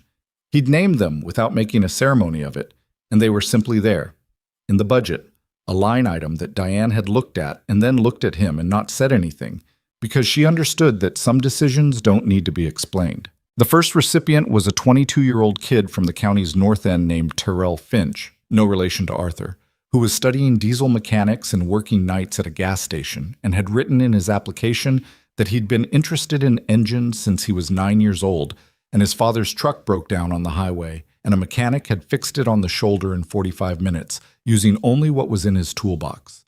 Ethan had read that and thought about a school teacher named Helen Marsh and a lawnmower and $40 in cash from a kitchen drawer. He called Terrell personally.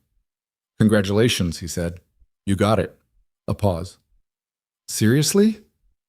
"Seriously." Another pause, longer, the kind that meant someone was dealing with something they hadn't let themselves fully expect. "Thank you, Mr. Carter. Finish the program, do the work. When you're done, come talk to us." "Yes, sir." He hung up and went back to the quarterly report he'd been reading. He didn't make a thing of the phone call. It was a phone call, and Terrell Finch had work to do, and so did Ethan. The second scholarship recipient was a woman named Alma Reyes, who was 34 and returning to school after 12 years, who had spent those 12 years doing automotive work at her family's garage, and had written that she wanted to move into industrial equipment because the problems were harder, and she was tired of problems she'd already solved. Ethan had read that sentence 3 times. He recognized it the way you recognize something that belongs to you.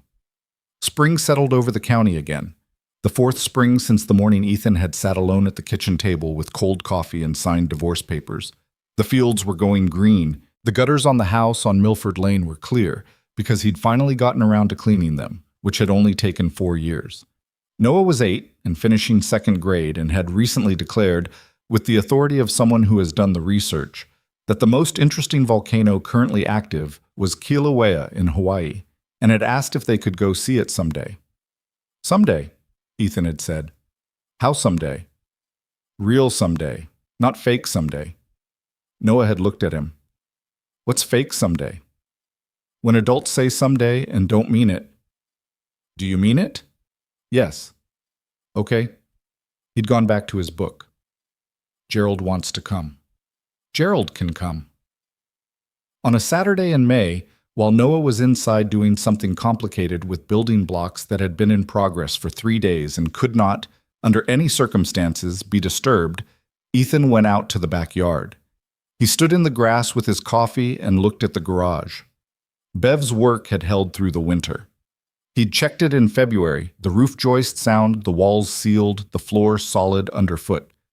It would hold through this winter and the next one. He'd made sure of it. He looked at it for a long time. Not with longing. He was past longing for what the garage had represented, which was the beginning, which was the only time things get to be the beginning and you don't get to go back to it, and you shouldn't want to. Not really. He looked at it the way you look at a scar that healed clean. With recognition. With something like gratitude that doesn't need to be performed. The world he had now was not the world he'd had at 32.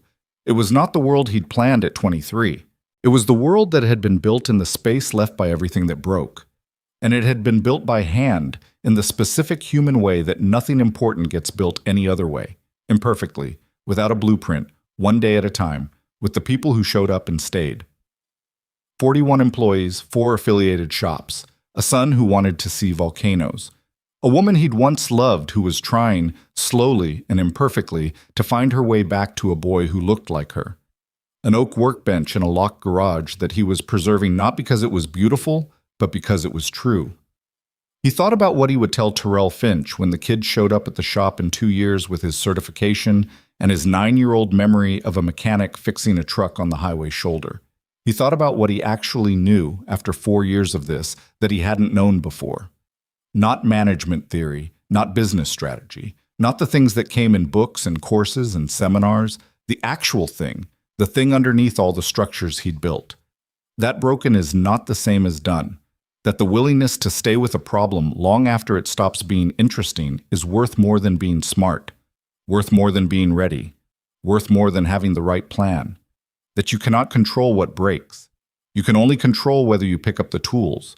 And that the people who show up in the hard part, who hand you tools in the dark without being asked, who correct your spec when you're wrong, who document the subcategory system and develop the certification protocol and drink the terrible coffee without complaining and stay 4 hours past their shift because the job isn't done. Those people are not employees. They are the thing. They are what you built, because you cannot build anything alone. And anyone who tells you otherwise is describing a different kind of work than the kind that matters. He finished his coffee. He stood in the yard a little longer than he needed to, because he had learned in the past 4 years that some moments were worth standing in. Behind him, through the back door, Noah's voice. "Dad, Gerald wants to know if you want to see the volcano part." He turned around. He walked across the grass and up the back steps and into the kitchen, which smelled like Saturday and coffee and the specific warmth of a house where someone lived who was glad to be there. "Yeah, bud," he called back. "I want to see the volcano part." He went inside. He let the door close behind him. The garage stood at the end of the yard, quiet in the May morning, holding everything it had ever held, asking nothing, going nowhere. The roof was sound. The workbench was clean. The door still made the sound it always had when the wind moved through the yard and pressed against the hinges. Not a creak exactly, more like a breath, the particular voice of something old that is still, against reasonable expectation, standing. It would be standing tomorrow. That was enough.